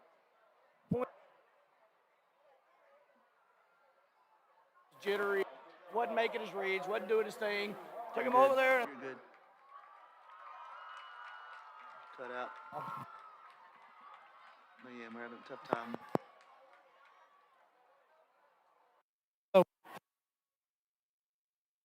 Yeah, I mean,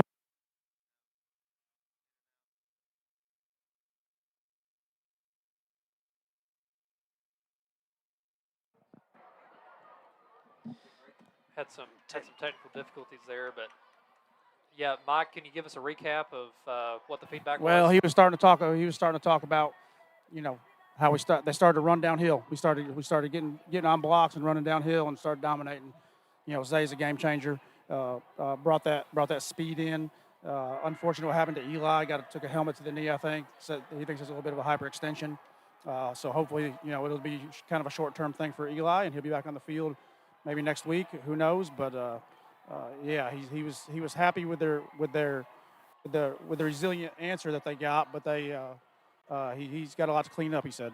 We hear something about Dax making reads at the beginning. You mentioned Dax at all? No, Okay. other than that the line was starting to give him a little bit of time, so he was a little upset with the receivers early on in the game, running wrong routes. I do know that he had a few comments for Dax coming off the field after one of the 2-point conversions that he had missed a couple of short passes. Throwing it behind guys. So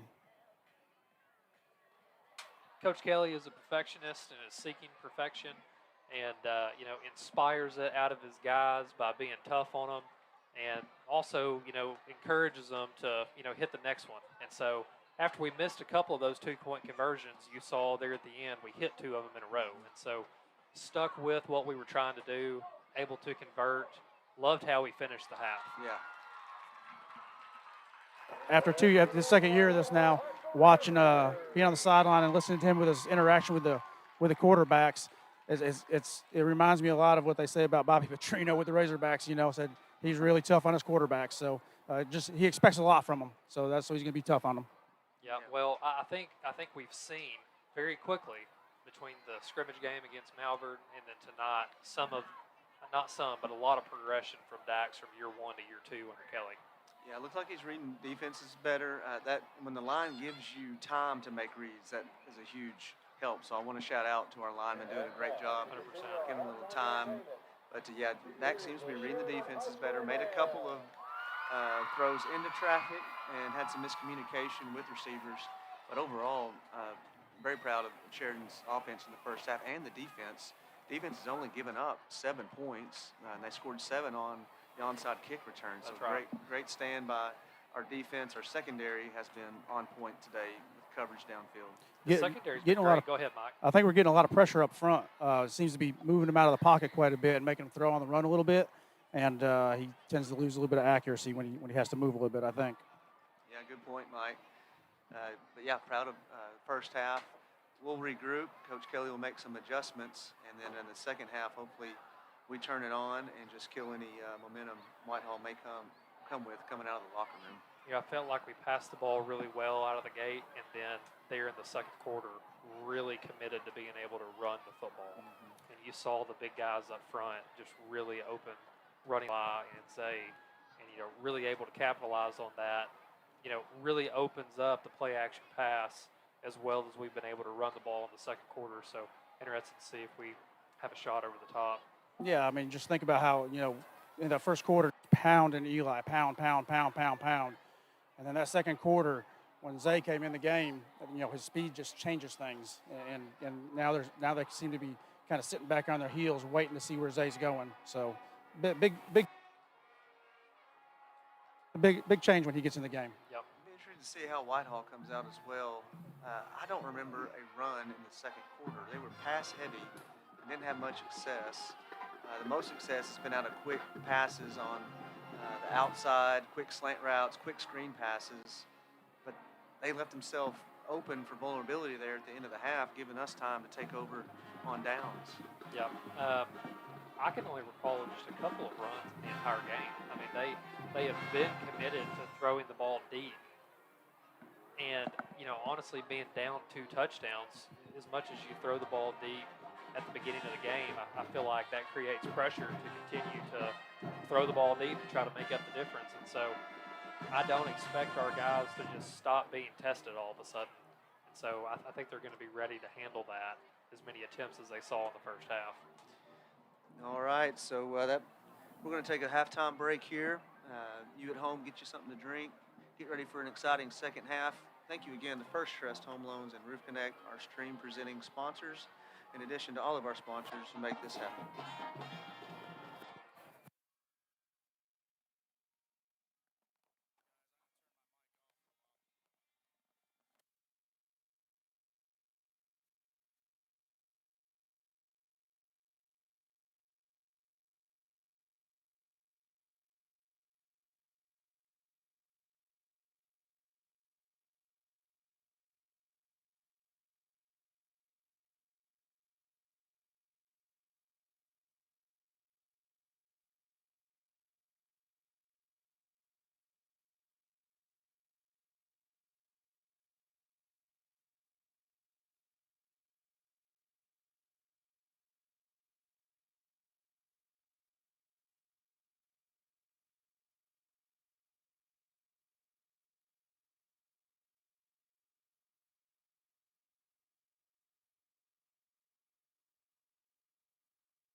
Got 35 seconds till halftime. The Jackets are coming back onto the field.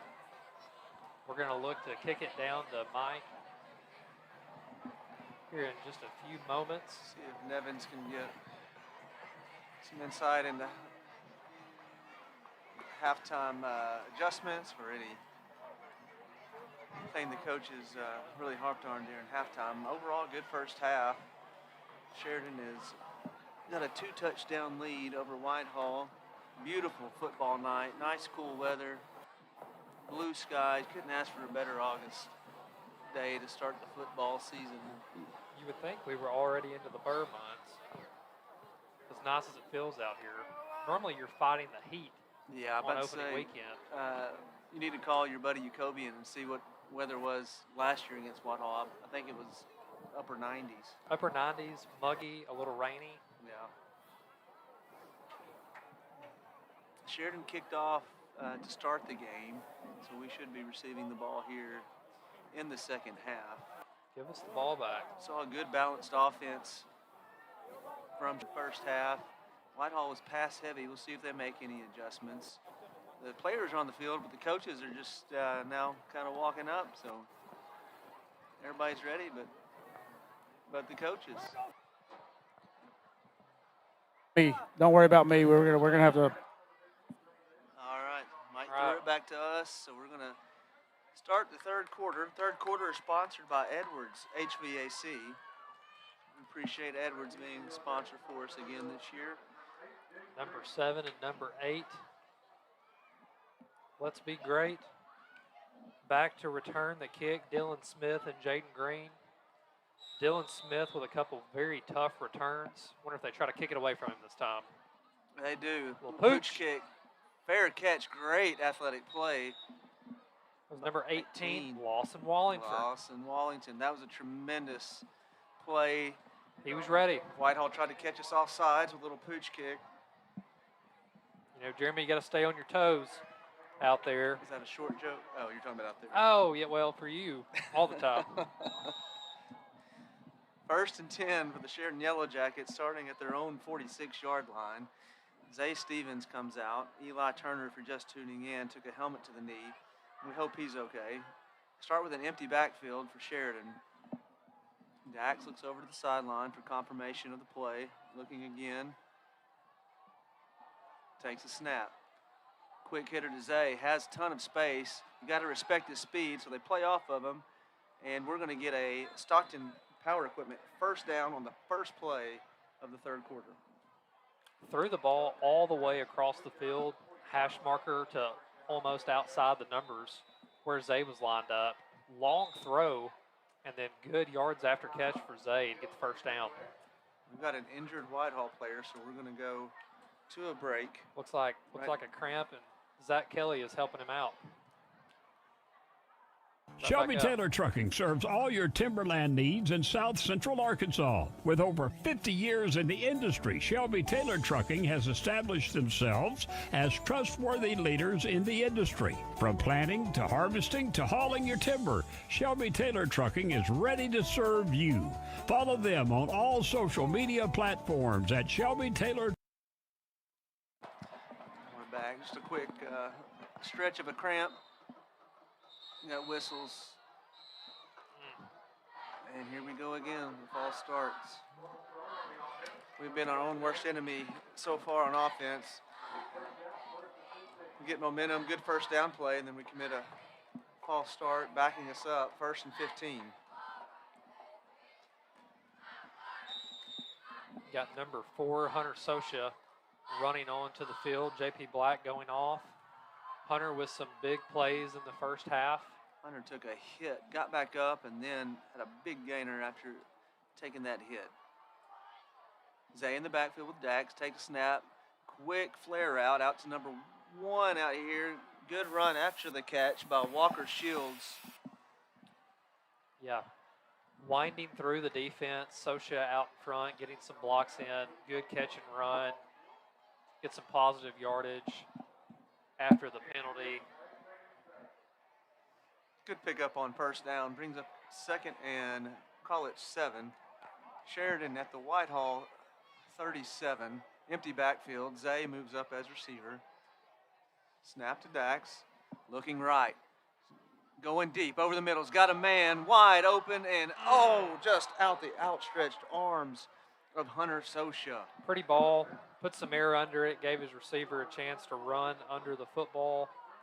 Couldn't quite come up with it that time, but a very well concept route tree to get him wide open in the end zone. Hopefully we can come back to that later. Zay is up. They have to give focus to him, and the safety's eyes cheated inside. Hunter got behind the defense. Just incomplete. Third down for Sheridan. Zay in motion out wide. Comes back to Dax. Going to give it off to inside to Zay. Zay hitting the backfield, but still running hard downhill. Great run by Zay Stevens down to the Whitehall 20 on third down. First down for Sheridan. That is another Stockton Power Equipment first down. Zay bouncing around like a pinball in between the tackles. Got to wrap him up. He kept the legs churning for the first down. Great balance by Zay.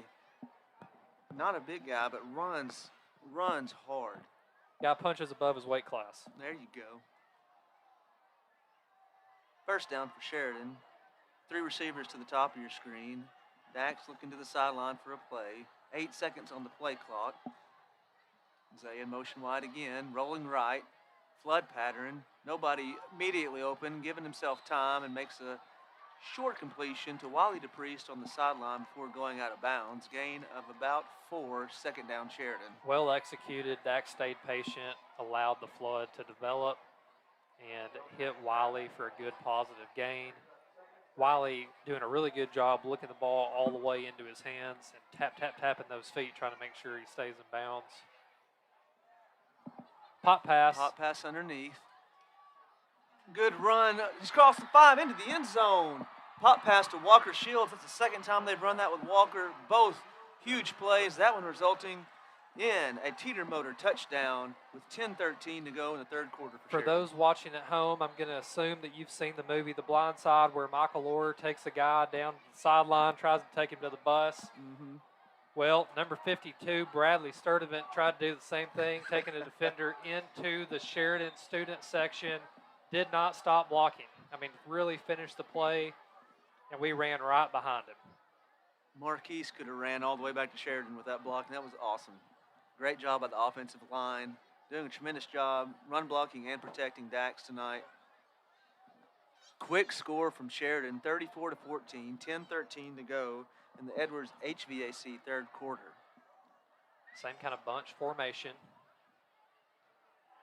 Hit the underneath route this time. Route. So we show a little wheel route. He cuts back inside for a 2-point conversion. That was Wally DePriest. Wiley DePriest getting in the end zone for the 2-point conversion.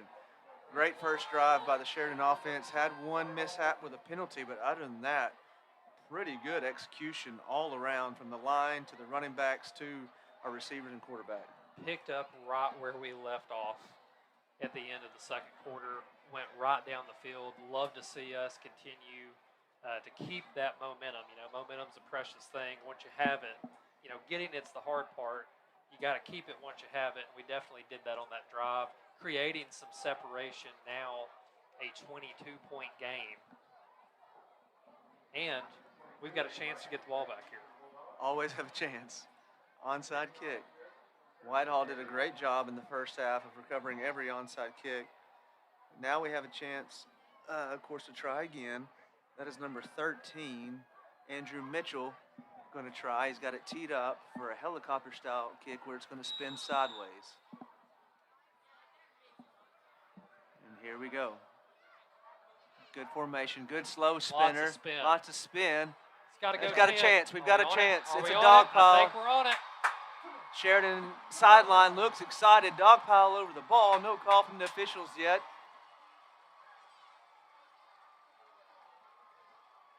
Still talking, and it's a Sheridan recovery. Boom, first one of the year. Great helicopter kick, slow moving, finally got to the 10-yard marker. I don't believe it touched anybody until it got to the 10-yard marker, then it was a fight for the ball. That was so well executed. There were so many fits with the Whitehall recovery team where they couldn't go get the ball. and it just kept spinning and spinning, and then right when it went past the 50, we dive on it. That was very well executed. Chance to really put the hurt on Whitehall here. Sheridan is up 22 with the ball. Handoff, reverse, and here we go. Ooh, Marcus lowering Walker lowering his shoulder on a reverse. Hard running by Walker Shields there on a Walker Shields 6-yard gain on first down. Seeking contact wherever it can be found, not scared of it, laying the shoulder into the defender, and continuing to set the tone across this offense that, hey, we are going to hit you. Love that tough mentality. And we fake the reverse this time. Zay, thought he had a chance to make a guy miss. We're going to go backwards there. Good open field tackle by number 22, Aiden Bitely, playing both ways. Made some good plays as a receiver with the shifty feet. They're staying very disciplined after the trickeration on the previous play. Looked to fake the reverse, and they stayed home. Able to get safe for a loss. Going to bring up 3rd and 10. 3rd and 10, 9 to go in the Edwards HVAC third quarter. Sheridan adjusts their alignment, twins to the top, 2 receivers down low. Dax looking right for a quick hitter, pump fake, now he's going to go deep, got a man. Wide open is Wiley DePriest for a Teeter Motors touchdown, Sheridan. What a spiral. That ball was tight. Gave Wiley time to run under it. Whitehall caught off guard with the pump fake, looking to come up and make a play closer to the line to gain, which is a lot of times where your routes are run as a receiver on a 3rd down situation. However, we had our sights set for a different line to gain, the end zone, and it was found again, bringing the score to 42-14. Looks like probably another 2-point conversion pending. Sheridan opening it up here with their offense. Onside kick definitely helps keep momentum. We go down and score quickly again, trying to match our point total last year with this 2-point conversion. With just 8:41 left in the third quarter, Sheridan has scored twice now, attempting to put an exclamation point. Yeah, different set here, empty, going right up the middle with Dax behind the line. They're pushing, and he is in. And for a 2-point conversion. For all you NFL fans out there, the Eagles do something called a tush-push. Explain that, Jeremy. So the running backs get behind the quarterback, and they literally push him into the end zone. Dax got stood up there temporarily. It looked like he had some push from the offensive line to get him to pay dirt. 44-14. So I do want to highlight what we just saw, although it was, maybe, to the eye, just a 2-point conversion. Last year we did see a lot of empty sets, and we never really saw a lot of design runs for the quarterback. We never really saw a lot of design runs for Dax. Rarely, in certain occasions, you did. But, this year, I know he's worked really hard on his speed, on his weight, and getting tougher in the weight room, getting faster. And in this scenario, we spread the field out wide, and the defense was only thinking about pass there, which was the perfect opportunity to go right up the middle. And so I think we're going to see some more design runs for Dax this year, and really love seeing the 2-point conversion from the legs. All right, another onside kick, another spinner. Oh, we got a chance again. I think we got it again. Boy, oh boy. Oh, no signal, but I believe we got it, Dakota. How do you not signal this way with the reaction over on the sideline? It looks like, I don't know if there's an unsportsmanlike penalty being thrown. There's some discussion from the refs. There's still been no call on the field. Got some pointing, some talking. There's potential we might have touched it before the 10-yard mark would be the only thing hindering us from another offensive possession. And they are still debating. All eyes on the white hat. Mike, did you see anything down there? I think the refs are saying that we touched it before 10 yards. It was close. I couldn't tell from our angle, but Well, we had one before. Here, it looked like it scooted right through everything. It looked like it scooted through, and the defender tried to field it and then bobbled it. And it looked like we hit the defender around the time he was secure the onside kick. Here comes a call, maybe. Illegal touch, I guess. Illegal touching. Okay, well. They are going to say Sheridan touched it before the 10-yard mark. And then after the play, unsportsmanlike conduct. So it's going to be spotted at the 50, and then they're going to step it back 15 yards for the unsportsmanlike conduct penalty against Whitehall. Man, I thought we had another one, Dakota. Yeah, it was really close. You know, the onside kick really is law of averages. You kick enough of them, you're going to recover one or two.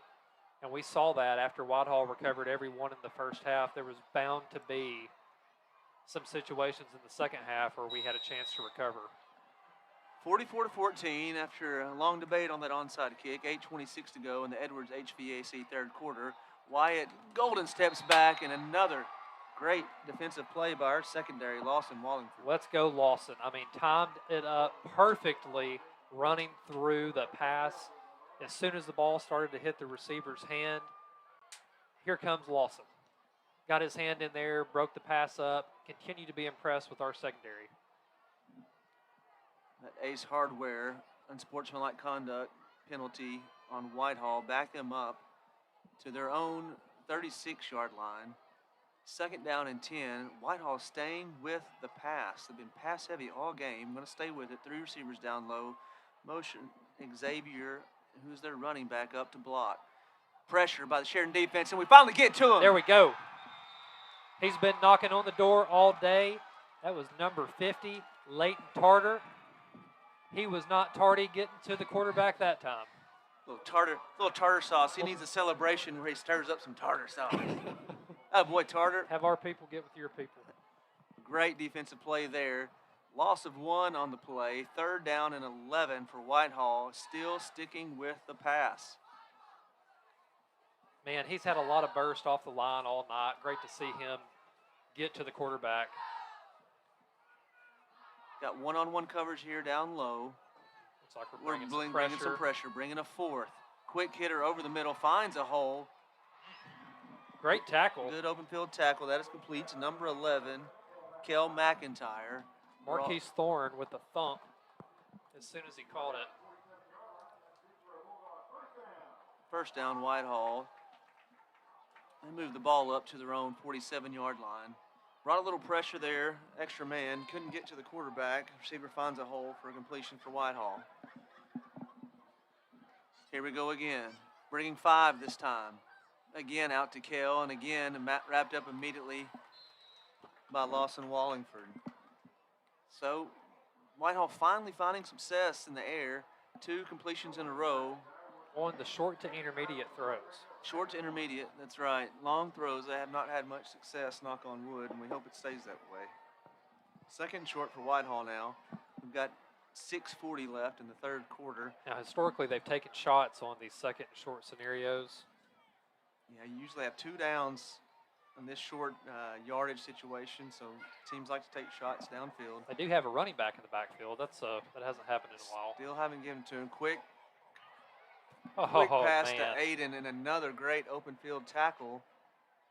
That was Ross 16, Stevens. Ross Stevens. Ross Stevens called his name a lot in the scrimmage game against Malvern. He's got his nose in where the ball was, made some good plays for us. So good to see him getting some action there on a good open field tackle. Loss of 1, 3rd and 3 for Whitehall. Reed and Ross, they are going to find the football. Wherever it's at, they're going to be near it.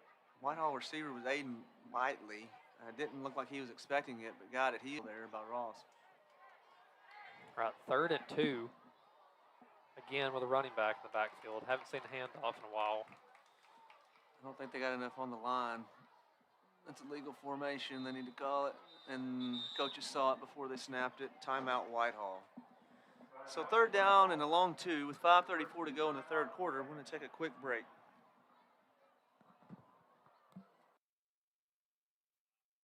Banking is a lot like football. You need a solid game plan to reach your goals. Every yard matters, and every decision can move you closer to the end zone. Just like a great team relies on trust and protection, your finances need the same. From managing your everyday money to saving for the future to making the big plays when opportunity comes, success takes preparation, teamwork, and smart moves. Because both in banking and football, it's not about how you start the drive, it's about finishing strong in the end zone.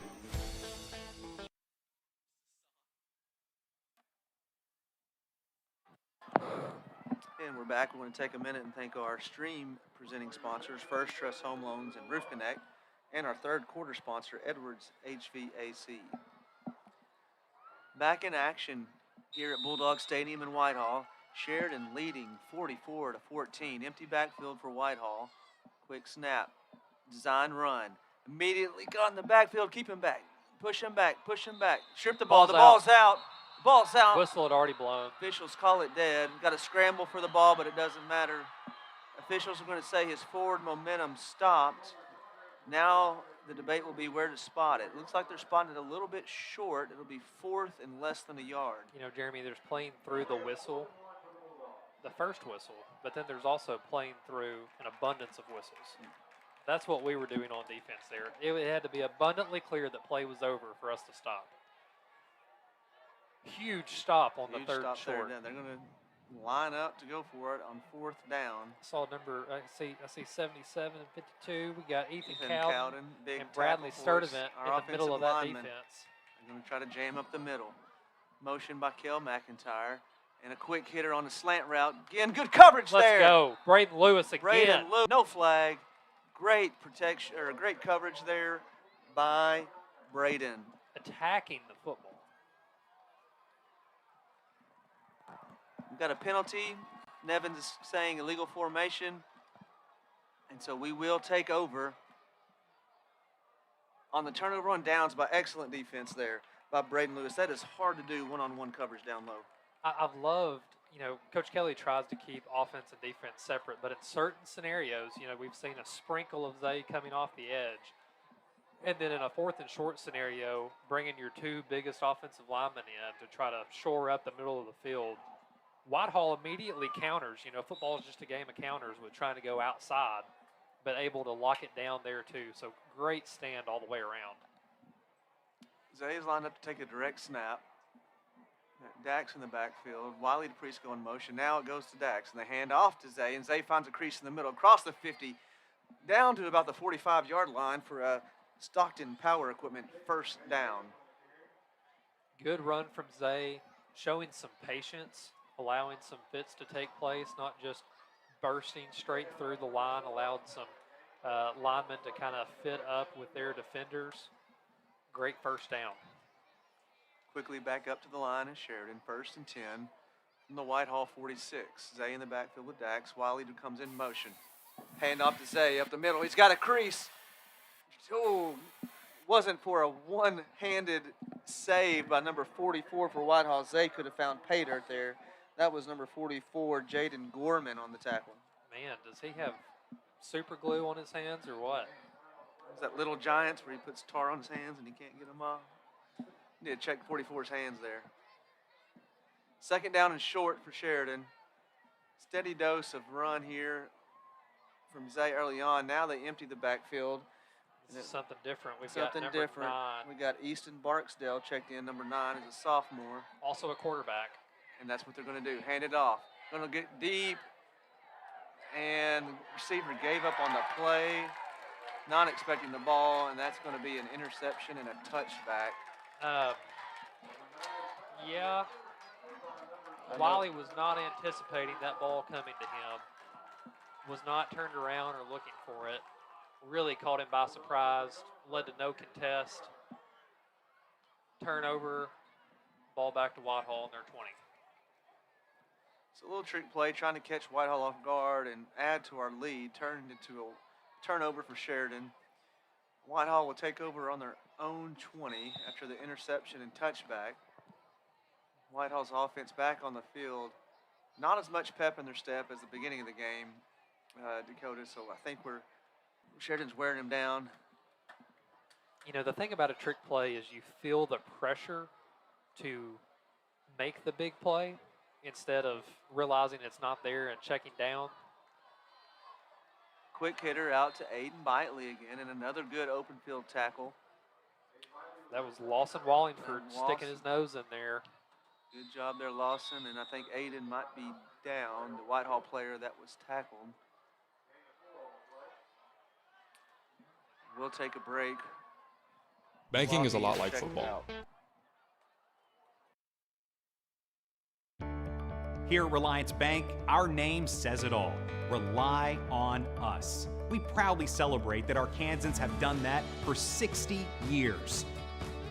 To provide personalized service, a face-to-face human connection with convenient and secure technology. Rely on us to be with you in the community, continuing to make Arkansas a great place to live and do business. Reliance Bank. Visit us today.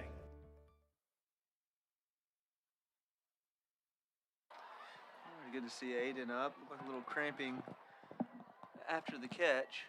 He did pick up about 4 yards there on that reception.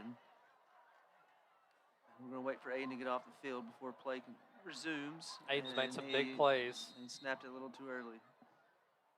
I mean, guys. Aiden, the injured Whitehall player, was trying to get off the field. Whitehall snapped it before officials stopped the play. Jeremy, you can see some of the life going out of the Whitehall Bulldogs and a lack of focus. You've got an injured player coming off the field and you snap the ball. Whitehall sticking with the pass, throwing a slant to their senior receiver, Kel. Is that McIntyre? Yes, Kel McIntyre with a good reception over the middle. Long completion on second down for Whitehall. Gets it out to their own 44-yard line. Probably the longest for Whitehall completion of the fourth down. night. That's what I was going to say. I don't recall a longer one than that. And so they ran a deep post right over the middle for their first long completion of the game. Back up to the field, and here we go with the run. Up the middle, have space. This is almost a trick play from Whitehall. Yeah, y'all wait, you ran? What is that? First down for Whitehall and a good run up the middle. You know, right as I say, the life is going out of the team. Classically. Classic. 2 first downs in a row. You You know, our job is to talk, but sometimes we should keep our mouth shut. Sheridan's defense needs to stop this momentum quickly. 1st and 10. Sheridan, Whitehall inside of Sheridan territory. Motion around the back. Pump fake, setting up the screen to the right side. Almost intercepted there. What a play. Number 26. From Cooper Williams. He fought through 2 blockers and then made a diving attempt and got a hand on the ball. What an effort. He read that well. That was a great setup. He was the only guy over there in the He was the only area. guy over there to make a play. We've seen an extraordinary effort from a lot of individuals tonight on offense and defense. That's promising on defense. Holding Whitehall to 7 points on offense. And there's a snap on second down. Another quick hitter to Kel, and Kel's got open space. He's still on his feet, across the 10, the 5. I think he was pushed down about the 1. No, they're going to call it touchdown. I think he probably extended the ball to get to the pylon.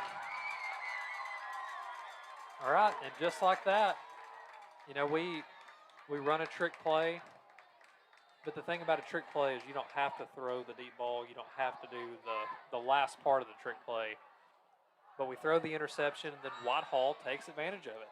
Yep, they capitalized on one of our mistakes there. Kel McIntyre is their senior receiver. They're going to rely on him to make big plays, and that's exactly what he did on that drive. Whitehall attempting the extra point. Good snap, good hold. Got some pressure. Good pressure, but the kick is good. That cuts Still the not lead used to these cannons. 44-21. Sheridan in the lead, 2:13 to go in the Edwards HVAC third quarter. If you can hear that in the background, what Dakota's referring to, they have a cannon here that shot near the national anthem that might have scared both of us, might have not. I'm not going to say what really happened. But each time they score, that cannon does go off, and it is a surprise every time. It hasn't gone off in a while, in all fairness. Thank goodness. That's why it keeps surprising us. For some reason, they don't feel the need to shoot it whenever we score. Well, they should. Should be equal, right? We got a new returner in the game, number 25, Camarion Don, a sophomore, back with Jaden Green. Whitehall's huddled up, talking a long time about this kickoff. They tried a pooch kick last time that was handled well by Sheridan. So Sheridan needs to be on their toes here for anything. Whitehall down 44-21. Kind of expect the unexpected. Expect the unexpected. Some wise words from Mr. Warman up here. Get my age. I learn some things. I'm not as old as Nevins, but I'm getting there. Okay. Whitehall lines up for the kickoff, and they're going to squib it deep to our Right down the middle. sophomore, down to the 6-yard line. Camarion fields it, runs up the sideline. Good return by Camarion. First down, Sheridan, and they're going to rule him out at about the 22-yard line. Yeah, hey, good return from Camarion. Had to flip the hips, run backwards, and field it as the ball was not going to go all the way into the end zone for a touchback, and able to get another 20 yards back the other way. Very positive from a well-executed squib kick on Whitehall's part. See if we get back to the basics here. Good dose of run and pass, good balanced offense. Zay stays in the game at running back with Dax in the backfield. One receiver at the top of your screen, trips down low. Some wide spacing. And they hand it off to Zay up the middle. He's got a crease, and again, one-handed jersey tackles, keeping him from breaking big ones. But we got a gain of 3 on first down, bring up 2nd and 7. Is that 79 for Whitehall? 79 is Braden Bowers. I was thinking Andrew Winston. For Whitehall. Andrew Winston for Whitehall. Big Yes, nose 79 tackle. is us, excuse me. Yep, Andrew Winston. Same formation. Receivers are a little tighter this time. Expect to pass, and they do. Got Zay going to the sideline and overthrows him. That's probably a good thing because the safety was waiting on him there for a big hit. Safety was licking his chops. Probably a good thing the ball went out of bounds. Another window opportunity. Look to take advantage of there. Just barely missed it. Going to bring up a 3rd and 7. Back up to the line quick. Zay moves up. Now we have a shift. Zay comes to the bottom of your screen, wide side of the field. And Dax drops back good. Oh, good. Protection again. Maybe a little low behind that A little time. low. Hits you in the hands there. Intended for Hunter Sosha over the middle. Tough catch on 3rd down. That would have been a first, but instead incomplete. For a 4th down at the Sheridan 25. Big play here for Sheridan. You know, momentum hanging in the balance a little bit. You know, if you're Sheridan, you want to make sure that you don't give Whitehall hope or belief. That's the most important thing. You know, not converting here opens the door a little bit. A lot of Whitehall players coming to the sideline with cramps or injury, and as we discussed pregame, there's not a ton of depth. You've got to take advantage of young players for Whitehall coming into the game. We've got 4 receivers lined up to the left of Sheridan's offense, 2 stacked behind each other, and we're going to roll this way. Looking for a deep flood. Got time, and Dax takes off to run. Get up to the first down marker, and he does. Let's go, Dax. Good decision by Dax. Saw some space in front of him. Got it first, a Stockton Power Equipment first down up to the Sheridan, call it 37. Nobody on the defense was counting on Dax to run the ball there. They were worried about the receivers, worried about Zay, and he was able to take advantage. Now, quick handoff to Zay right up the middle. Whitehall's waiting on him there, but a good positive yardage on first down. For about 4 yards. We'll call it 2nd and 6. You know, taking our time a little bit more than we were earlier in the game. Not as quick to get to the line and run the next play. Definitely not slowing it down too much, but the tempo has decreased a little. 37 seconds left in the 3rd quarter, sponsored by Edwards HVAC. Dax looking for a quick throw, but is going to be sacked. Immediately, a penalty flag coming down. immediately coming down, usually a hold, and that's what it is. Yep. 54.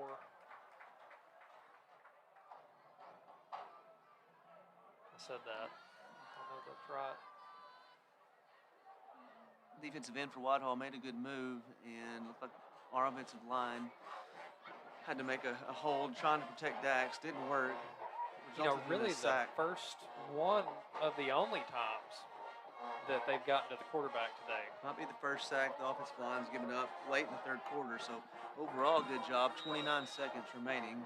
Sheridan up 44-21 on a second down and about 17. You know, despite having quads to the wide side of the field, Whitehall's given a lot of attention to Zay up at the top with 3 defenders over in that area. And fake a quick screen pass to him. Got to scramble Get to rid the of it. right. Got to throw it away. Waits patiently. Tries to hit number 1, Walker Shields, coming over the middle. Off his hands. Incomplete for a third down. That will stop the clock with 18 seconds left in the third quarter. Whitehall wants anybody to beat them that is not Isaiah Stevens. Yeah, so they had a cornerback on him, had a strong safety spy on him, and the safety cheated that way. I mean, I would say that's pretty good attention to one Yes, player. a lot of attention with 4 receivers on the opposite side of the field. We're back in the same formation. Same amount of attention from Whitehall. Maybe we go left this time. Dax gets the snap, looking left, looking for one over the middle. He's got one developing late on the sideline and overthrows a wide open J.P. Black. Ball sailed a little bit there. You know, running forward with a lot of momentum. Looked like he was maybe considering taking off and running, but also trying to keep the eyes downfield as a quarterback should do. Did everything right, just sailed on him a little bit. Yep. That would have been nice. That was close to first down yardage there, but instead brings up fourth down, about 16, maybe 16 and a half. Coach Kelly taking his time, making the play call, wanting a big hitter here. 6 seconds on the play clock. Take it down fast. 3, 2, 1. Take a timeout. Sheridan will take a timeout. With that, we will take a break.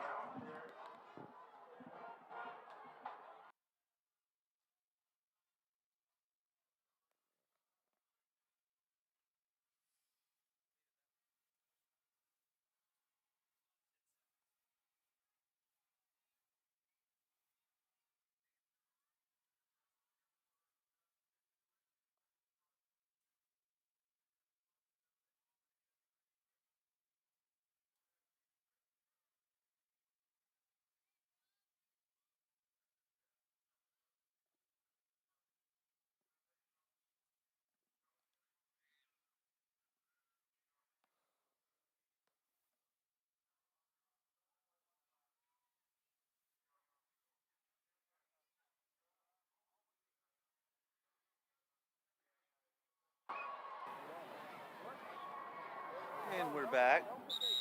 Thanks again to Edwards HVAC sponsoring the third quarter. And Evans, I'm gonna throw it down to you. What did you hear in this timeout from the coaches?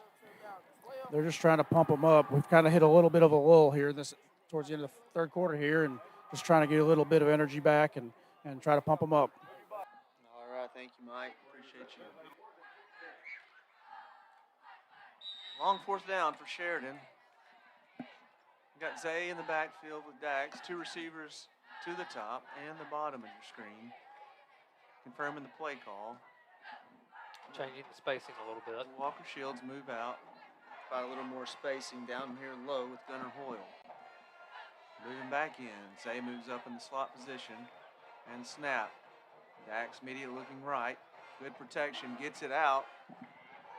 Close to first down yard. Oh, he takes a hit and keeps going across the 50 to the 35 and finally drug down at the Whitehall 31.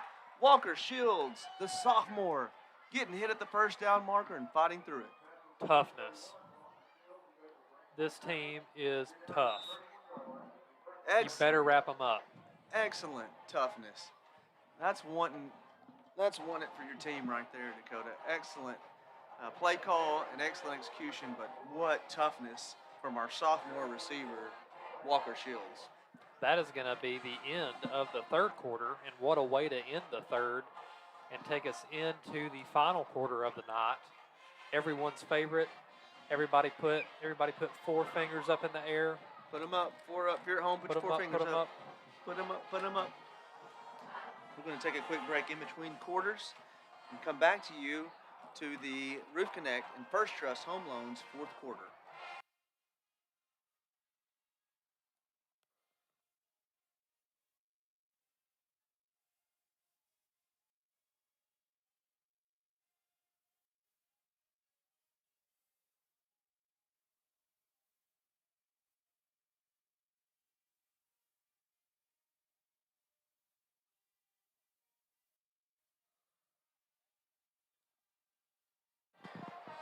That tough running by Walker Shields, sophomore receiver for Sheridan, resulted in a Stockton Power Equipment first down. We flipped the field going into the 4th quarter. Sheridan wasting no time.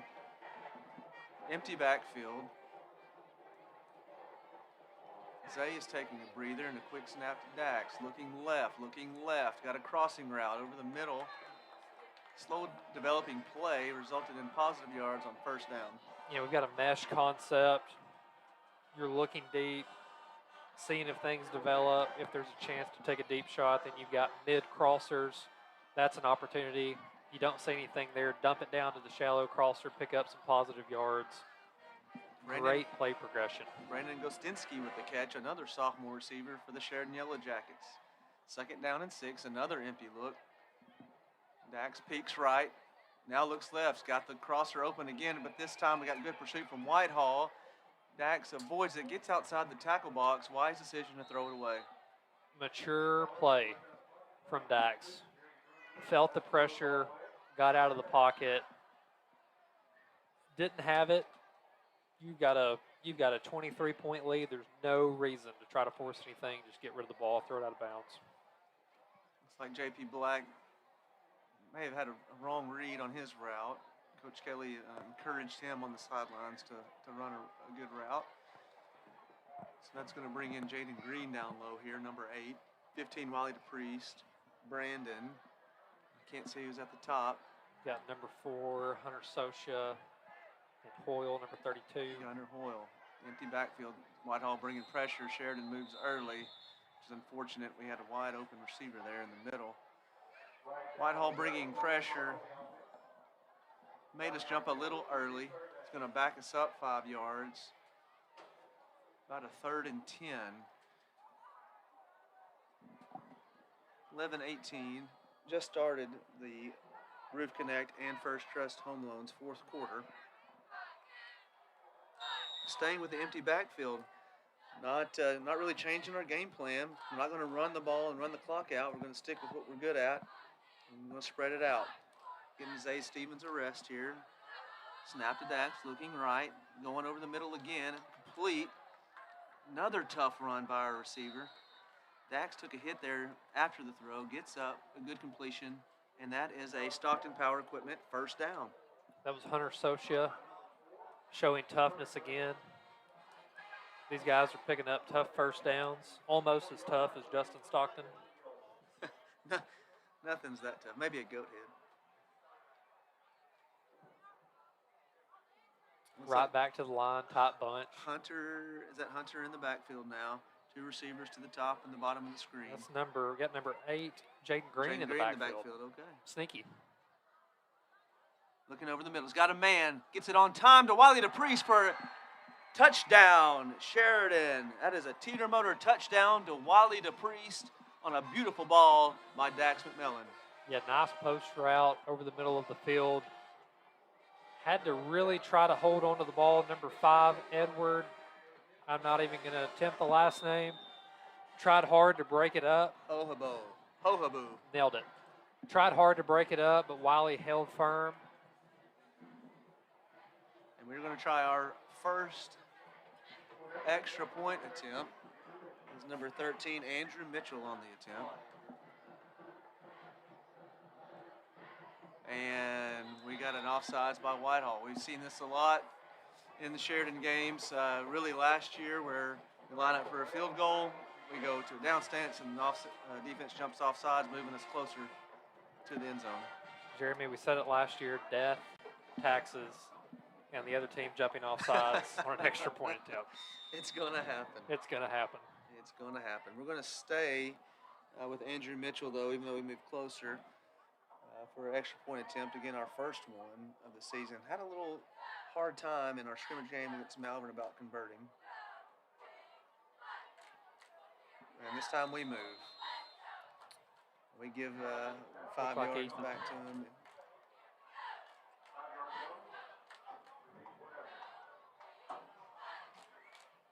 So Whitehall jumps off sides. And then Sheridan moves early.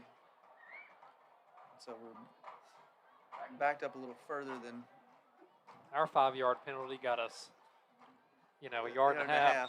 Yeah, you can only go a yard and a half either way, I guess. And we're going to try again. Andrew Mitchell for the attempt. Good snap, good hold. Kick is down, and it is good. Hey, let's go, There you Andrew. go. Good kick by Andrew Mitchell. He just needed a little bit more room. 51 to 21.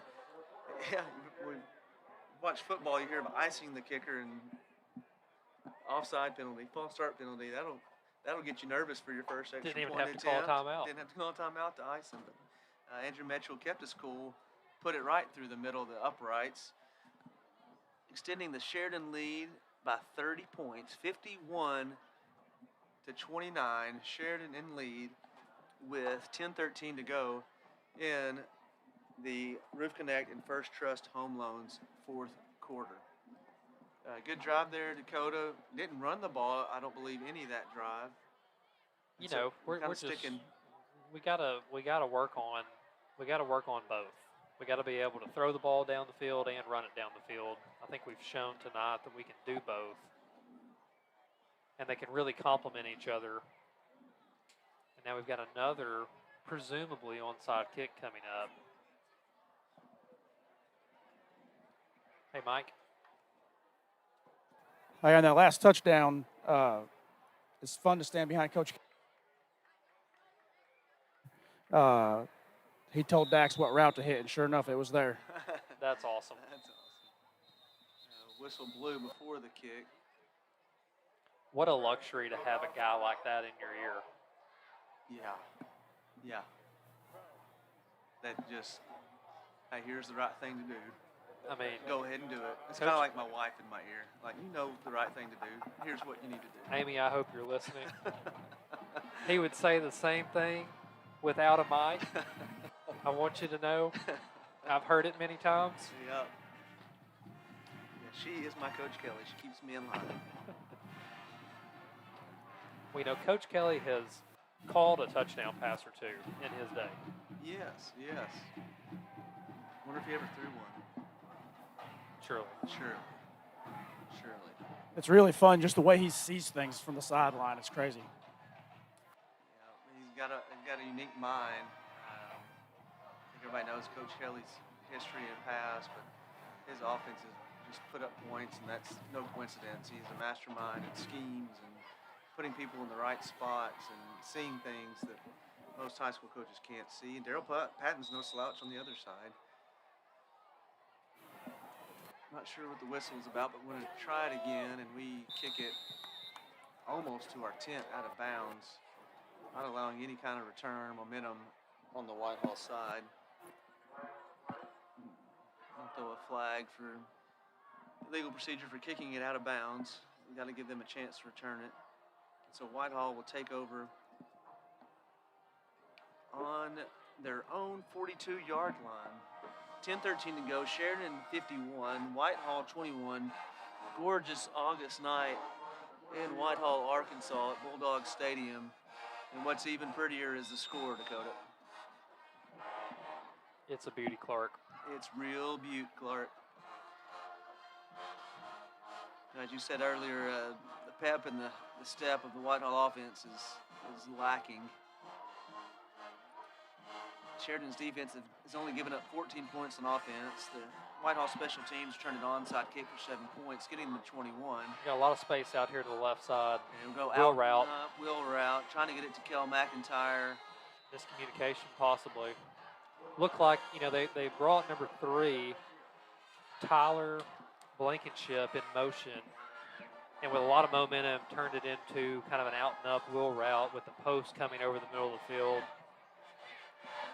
It was 2-on-2 over, the majority of the field and just not able to connect, but an ideal scenario to draw up for the offense. Unable to execute, so that'll bring up 2nd down and 10. Got 2 receivers to the top of the screen, actually a running back in the backfield, Xavier Wallace. Running back. And still, they're going to set up a screen. Good pursuit there. Good coverage by Sheridan. That was number 26, Cooper Williams. Cooper sniffed that out. I'm pretty sure Cooper Williams earlier was the one that sniffed out another screen play, ran through 2 blockers, make a diving attempt to get a hand on the ball. I think you're Cooper right. is tuned into the screen. That's discipline and trusting what you've been coached on. Offense will try to get your eyes one way and take you back the other way with the screen, get you out of position. Sheridan looks confused on defense. People still coming in and out. 3 down linemen. We're going to bring pressure. No, we back out of it, and you got a slant over the middle where they found success. Deep slant route, maybe a post route there from Kel McIntyre has been their go-to. Deep slant, shallow post. Lawson Wallingford in coverage, again, swatting at the football as soon as it makes contact with the receiver's hands. They've had success with that post route with one-on-one coverage. Been about, so far, knock on wood, the only successful pass play they've had besides some little short passes underneath. Going empty backfield now. Xavier Wallace, running back, lines up in the slot position, comes back in motion to the backfield. Quarterback takes a snap, play action pass, has to get rid of it quickly, nobody around. Tried to set up a little screen pass to Aiden Bitely there, 2 receivers downfield blocking. Long arm Copeland Crutchfield in the quarterback's face immediately with hands extended, forced the high throw out of bounds to get out of trouble. 2nd down, 10 to go, 8:47 in the 4th quarter, sponsored by Roof Connect and First Trust Home Loans. Staying with the trips down low. Got motion up front. Don't know that was our defense.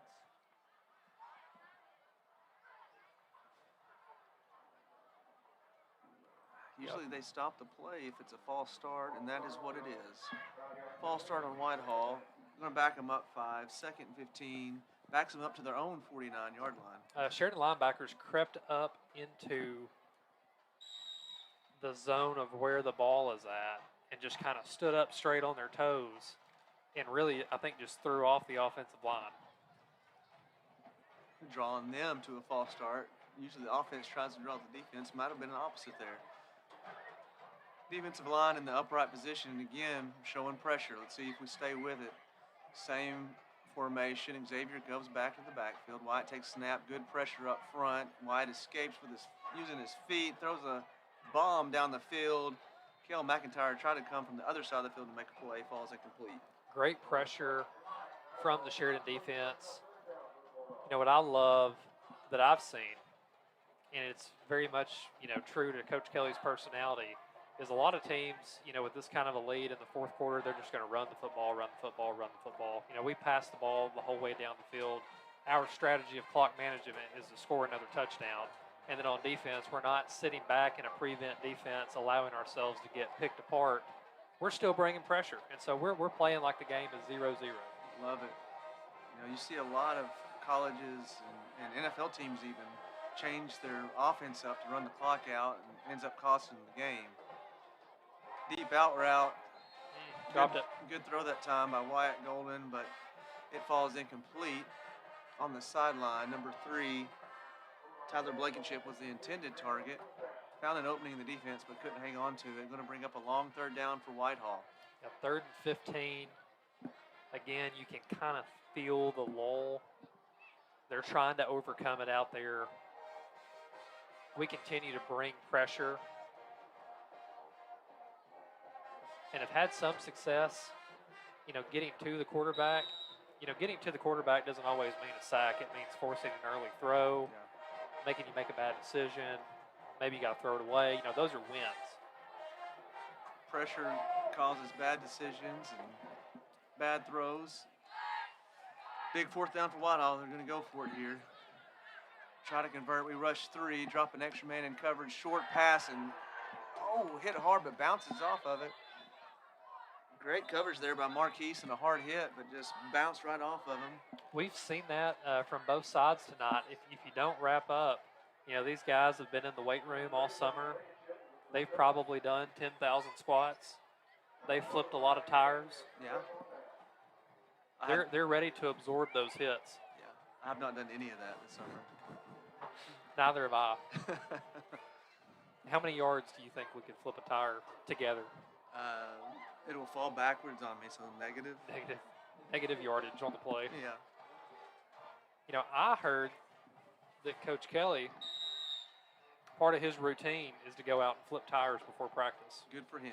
In the hot July and August heat. Lead by example, Coach Kelly. More power to you. We had somebody go down here. I'm not sure. Running onto the field. A non-contact cramp. Okay. Good deal. I saw in the Super Bowl a few years ago, linebacker for San Francisco go to run on the field, and when he stepped back, Dre Greenlaw tore his Achilles. Just a weird thing. It's similar to what happened there. We had somebody run on the field and just go down, but it was fortunately a leg cramp. Well, they stretched that out. I'll send it down to Mike and see what the sideline looks like down there, Mike. We still upbeat, still going after him here? Yeah, guys, the defense comes off that they're pumped up. Marquise made a great hit over there. You want to see him wrap that up and finish it, but they got the stop. A lot of energy now that the offense wants to go down and close this out, hit the mercy rule, and get this clock rolling. All right, thank you, Mike. We got Zay way back. We got 3 receivers in front of him. They usually try to time this throw up to Zay to get him running full speed while he catches it, and that's what happens. Just a little off target. Zay cuts back up the field. Good pursuit by Whitehall, but a cut by Zay, trying to get something out of nothing. Timing was a little off on that throw. Yeah, the timing made Zay stop, and instead of trying to restart out in the direction the play was obviously designed to go, tried to cut across the field and catch the defense by surprise, but good discipline from Whitehall there. We've seen that play go for big yards several times last year. When it works, it works. And apparently when it doesn't, it doesn't. Well said. A wordsmith. 2nd and 11 for Sheridan. Zay lined up behind Dax. Play action pass. Got a man coming over the middle, and that's going to be lucky break. Hot potato. Had a man underneath on a slow progressing route. I'm not sure if Dax intended for him and it sailed or what, but we got a lucky break there on an incomplete pass. We haven't seen just a ton of play action. Yeah. It's not, that was a little like, here you go, but hadn't really sold it, which is surprising with all the attention Zay has gotten. And it's a handoff to Zay up the middle, patient running, hard running up the middle, still moving forward across Whitehall 40. We're going to mark him down at the 38-yard line. 2 yards short of the first down. Whitehall, 2 yards short, 4th and short. Clock is running, 7:02, 7:01, 7 even in the Roof Connect First Trust Home Loans 4th quarter. You go run or pass here, Dakota? I was going to tell you when they snapped it. Thinking run. And you're right. Get it to your playmaker in open space. Makes a good cut inside. Good blocking. Still on his feet. Across the 15. 10-5 and touchdown. Teeter motor touchdown for Sheridan on a 4th and 2. 4th and 2 stretch to the left side of the field. Got the big nasties blocking out in front. Good burst from Zay once he hit the edge. It was over when he got there. Excellent job by the offensive line. Mentioned him a few times, but can't give them enough credit tonight. Great in the run blocking attack. Provided excellent protection for Dax. We've only given up 1 sack tonight. Just doing a tremendous job. Andrew Mitchell back on for another attempt. See if you try to draw him off sides. And we do. Quick snap, good hold. Kick is up. Let's and go. Good. Andrew Good to Mitchell, see that. 2 for 2. Good job, Andrew. And a good drive by the Sheridan offense, 58-21. with 6:33 to go in the Roof Connect First Trust Home Loans fourth quarter. What do you think about that drive, Dakota? You know, it's great to just keep your foot down on the gas, and when your opponent's laying down on the ground, to just keep your foot down. Don't give them a chance to get back up. Don't give them a chance to see that there's hope. You know, just take the hope away from them. Yeah. And I think that's what our offense has done by continuing to go score the football.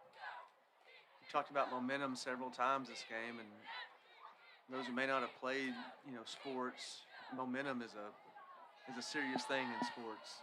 Something happens, you get momentum in your favor, and it seems like things just snowball for you after you gain that momentum. And when you give it away, it's the same. It can flip back on you quickly, and we've done a good job in the second half, not giving Whitehall much momentum. You know, momentum is something that you can't measure, but you can certainly feel it.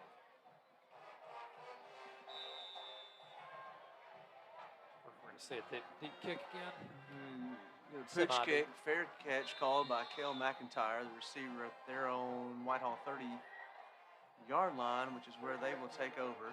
Sheridan's defense coming back onto the field, and I have to say that I've been very impressed with our secondary and the pressure we've been able to apply up front. It's just overall good defensive game thus far for Sheridan. Absolutely.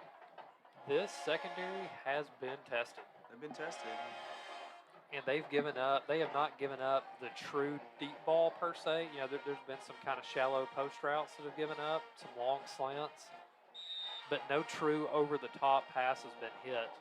And even the ones that have, I mean, we're right there swatting at the ball when it hits the receiver's hand. So very impressed with what we've seen from the secondary tonight. Swatting at the ball or hitting them immediately after the catch, just making sure if they earn it, that's great, but you're not going to get any more than that. Here we go with pressure again. Quick pressure. Thought we might have jumped early, but no flag on the field. Instead, we get pressure in the face of their quarterback, Wyatt Golden, making him throw it away quickly to bring up a 2nd and 10, stopping the clock. That was number 11, Reed Stevens, in the backfield applying the pressure. You know, Reed is playing more of a true linebacker position this year after playing safety last year. A lot of fun to watch both Steven boys on the field at the same time playing together. Showing 3, but bringing 4, 5, 6. Run up the middle. Ran for a good gain there, 5 yards. That has been an oddball this game for Whitehall, running the ball up the middle. They've been pass heavy. When they have run, they've had a little bit of success with it. Under 10 rush attempts, safe to say, yeah. For the full game, despite having some, positive success on, probably 2/3 of those attempts. Brings up 3rd and 5. You would guess Whitehall would go for it twice. 4:26 to go in the Roof Connect First Trust Home Loans fourth quarter. Wyatt Golden, Whitehall quarterback, looking to the sideline for the play call. The Sheridan defense playing up. Our furthest player back, both of them are 6 yards off the football. A lot of trust in our secondary, and we bring heat. A lot of it. Picked up by Whitehall. Caught by Kel McIntyre. Down the sideline. Missed a tackle. He's crossed the 20. 10. Get on the board. Score late in the fourth quarter for Whitehall. Great block from number 3, Tyler Blankenship from Whitehall on the edge. Was able to just kind of turn his back around and get 2 defenders at once. Despite the big play, you probably saw on your screen, I think that was Ross Stevens diving into the end zone, still trying to get him at the very end. No quit in any of these players in trying to track down the football. Gotta love the hustle by Ross Stevens. Clock is going to run. Overloading the left side here for pressure. Going to try extra point attempt. Snap is good. Ooh. Got good pressure up the middle. It was overloaded from the left side. We got in on the right side. It drew the attention, and Leighton Tarter came in from the right side of the line. Almost got to the football. Looks like we've got a penalty flag on the field. And his attempt to block the kick, he ran in to the holder. They're going to call penalty there. It'll be an extra point attempt retry. Yeah, we got a reattempt coming up. Official coming over to Coach Patton to discuss the penalty.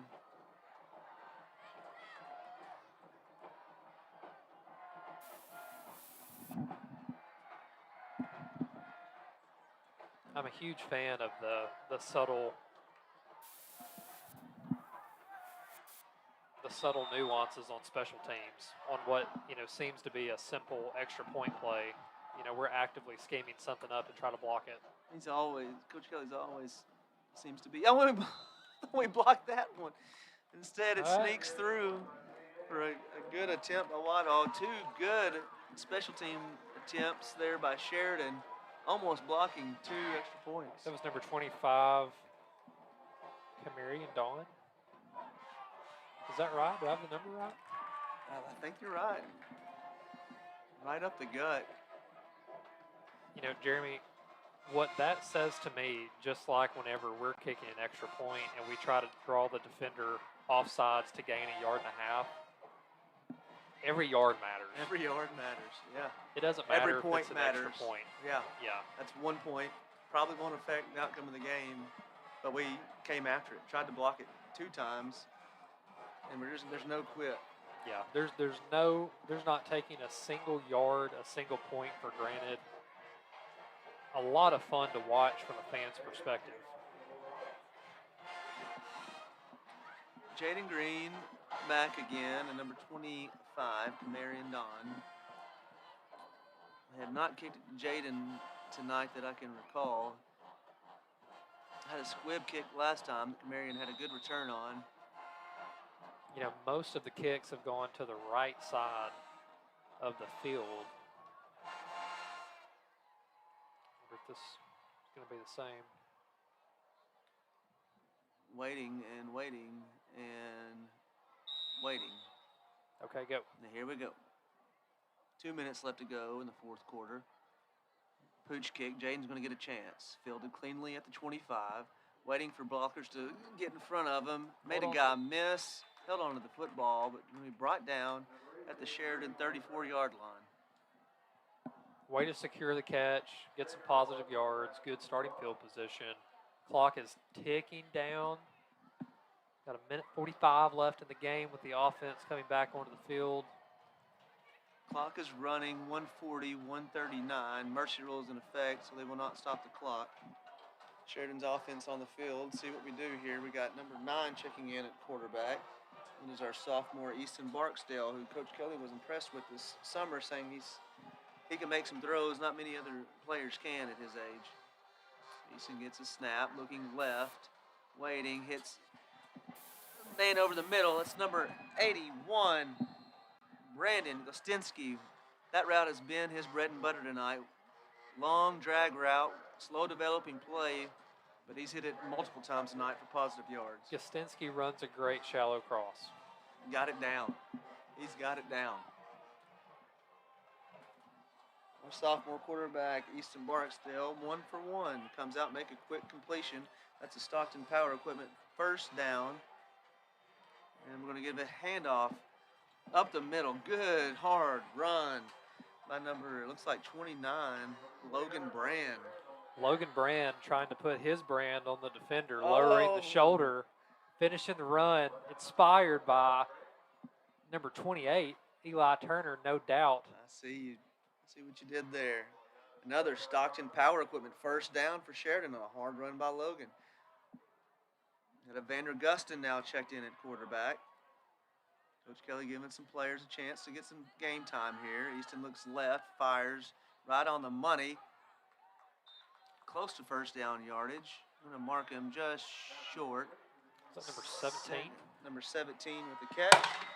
McMurray Meyer with his first catch in the season, and that's going to conclude the ball game with the running clock. Sheridan 58, Whitehall 28. On a beautiful night in Whitehall, Arkansas, Sheridan Yellowjackets come out ready to go, prove a point. Jeremy, what a way to start the season. Last year, the season started with a big win over Whitehall. I do want to point out this is now Coach Kelly's official first road win as a Sheridan Yellowjacket. All of our wins last year came at home. gonna go ahead and get that monkey right off of his back to start the year, winning on the road in the Highway 270 rivalry game in Week 1. Great way to start the season. Coach Kelly now 2-0 against Whitehall and Darrell Patton. That's a good turn of events because Whitehall has dominated the series in the past. I'm going to try to catch Coach Kelly on the sideline. Okay, he's going to speak to his players. And then we will try to get a post-game interview with Coach Kelly, who is now 2-0 as a Sheridan head coach against the Whitehall Bulldogs. Closing the gap in the win-loss record historically, it will swing back and forth. And Sheridan has been able to take the first 2 under Kelly. Great momentum to start the year 1-0 with Lakeside looming next week. Lakeside looming. That sounds like a country western song. Good game for the Sheridan football team. Trying to think of anything to improve on, but I've really been blown away with the positives we saw tonight. We'll start on the offensive side, Dakota. Dax looked in form. Zay looked like he was in form. Had some new receivers step up and look good as well. But what impressed you the most about Sheridan's offense tonight? Jeremy, we don't have a stat sheet up here, but I bet you 10 different people caught a pass. Mm-hmm. I mean, there's a good Mike Leach quote talking about the spread offense and about, being balanced, running the football versus passing the football. And, people think that if you run 50% of the time and pass 50% of the time, you're balanced. But he would tell you that's 50% stupid. It's about how many different people touch the football. Yeah. Because you never know where the ball's going. Yeah. And I think you saw that out here tonight. Yeah, I agree. A lot of people touch. A lot of sophomores getting their hands involved in the game tonight, especially at the wide receiver position. Offensive line, I was impressed with as well. We got some big guys up front, returning starters. When you have experience on your line, it makes a big difference. Short speech when you win like that. Short speech when you win. One we said. Stand corrected. Stand corrected. That's why you have these fact checkers. That's right. Go get that trophy. Hey, keeping it in Sheridan. Love it. See Eli. Is that Eli in the back? Good to see him walking, albeit hobbling, but still good to see him on his feet, going out there, get the trophy with his Bradley teammates. Sturdivant hoisting the trophy above his head, and you can just see pure elation in the kids on the field. So happy to be able to go 1-0 in Week 1 in a rivalry game that means a lot. I mean, all of these guys know people at Whitehall. They've got friends or frenemies. Relatives, and so it means a little bit more. So now we'll get the speech, and I was hitting on the line before Sheridan went and got the trophy to keep it in Sheridan this year, but the offensive line was impressive as well. We got good experience up front, a lot of returning starters in high school. That makes a huge difference. Defensively, I was really impressed with the performance as a whole. Gave up one big play late in the game that resulted in a touchdown, but overall, secondary covered well. Defensive linebackers provided good pressure, and the 3 guys up front were just steady in holding their assignments and letting other people make plays. But anything in particular stand out defensively, Dakota? The secondary and the defensive line are very connected. When the defensive line puts a lot of pressure on the quarterback, it makes the secondary look really good in coverage. And when the secondary does a really good job in coverage, it gives the defensive line time to get to the quarterback. And so the two really work in tandem. I think we put good pressure on the quarterback. We forced him out of the pocket, forced him to make early throws he didn't want to make. And then in the secondary, we were ready for those throws, ready to knock them down, ready to intercept them. So I thought the two played very well together. Good. And then special teams, last phase of the game. Overall, special teams did a great job. Recovered one onside kick tonight. feel like our returners on kickoff return did a good job of securing the ball and making positive plays, and then 2 for 2 on extra point conversions as well. Anything stand out to you on special teams that you noticed, Dakota? Special teams, we gave up the one big play on the onside kick attempt where they scored a touchdown. But other than that, it was very disciplined. We valued every yard out there. And I think that's going to continue to be an edge for us this year. This was not a 1-point, 2-point game, but you have a 1 or 2 point opportunity every time a touchdown is scored on either side. And, stacked over the course of 7 or 8 touchdowns on each side, those 1 points and 2 points at a time really make a difference. And whenever we play teams that maybe narrowly defeated us last year, plays like that are going to be the difference this year. Yep, well said. Sports are a game of inches, and inches turn into yards, and points turn into victories. So good overall effort. Coach Kelly addressing the team and invites the families to come as well after games and be a part of it. Kids put so much into it, and parents do as well, getting their kids to practice and being a support group for the kids. And so overall, a great game. Good to see a good turnout from Sheridan as well. Visitors' bleachers were full. Good student section tonight, standing on the field, and it's just exciting to see the support of our school district in athletics.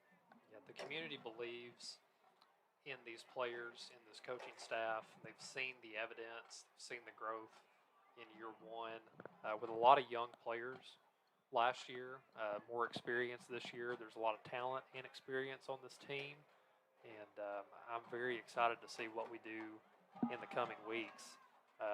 We're going to get tested a little bit more against Lakeside next week, and then we're going to get tested a little bit more against Rogers the following week. And so, those tests really go to prepare you for conference play whenever it rolls around, which are the ones that matter the most. And so, I feel like we started exactly how we wanted to, and we're going to have a couple of fights on our hands in the next 2 weeks that are going to prepare us for the rest of the slate. So Sheridan, we finished 6th in the conference last year, and this year we have been picked by the coaches to move up to 4th. And so, like Dakota was just saying, like you were just saying, Dakota, it's these games before conference starts, they're going to battle test us and give us momentum going forward, test our character, see what we need to improve on, and see what we do well. And it's just a matter of figuring those things out early on and getting better as we go on. So excited to see what happens in the future. I think Coach Kelly is excited about the season as well and expecting better record, better performance, and a good way to start 1-0 at Whitehall. I can't think of a better way to start. I can't wait for these guys to go celebrate after this game. They've worked really hard all summer long. And when you finally get to play, it feels like you've waited for forever. Yeah.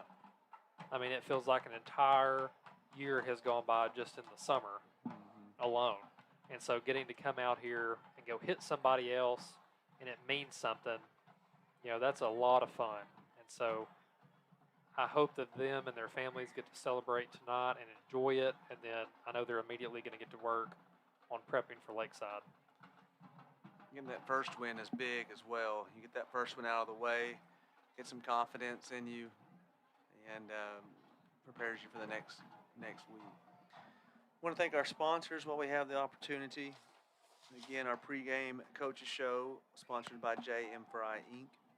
Our streaming presenting sponsors are First Trust Home Loans and Roof Connect. Our first down sponsor tonight was Stockton Power Equipment. Our penalty flag sponsor was Ace Hardware, and our touchdown sponsor was Teeter Motors. We had a quarter sponsor for every quarter this evening. First quarter was sponsored by McCoy Tigard Pharmacy. Our second quarter was sponsored by People's Bank. And our third quarter was sponsored by Edwards HVAC. Fourth quarter, Roof Connect and First Trust Home Loans. Again, we thank you all for supporting not only the football team, but supporting the Touchdown Club. We can hear you, Mike. And Coach Kelly's still down on the field talking to his team. We're holding tight to try to get Coach Kelly with our sideline reporter, Mike Nevins. But, we thought a short speech.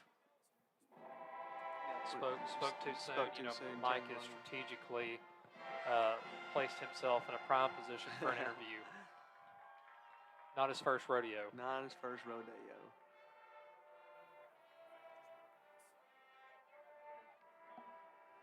Okay, well, I think somebody has coached before, and we're still talking, so I think we're gonna call it a night. Mike, you down there? You're on air. Guys, it's going to be really, really tough to get him. Okay. Okay. Well, we're gonna call it a night here then, and appreciate you, Mike. Your eyes down low. Appreciate everybody sponsoring us, tuning in, I and push we'll my see way up you there. next week. See you next week. Go Jackets. Go Jackets.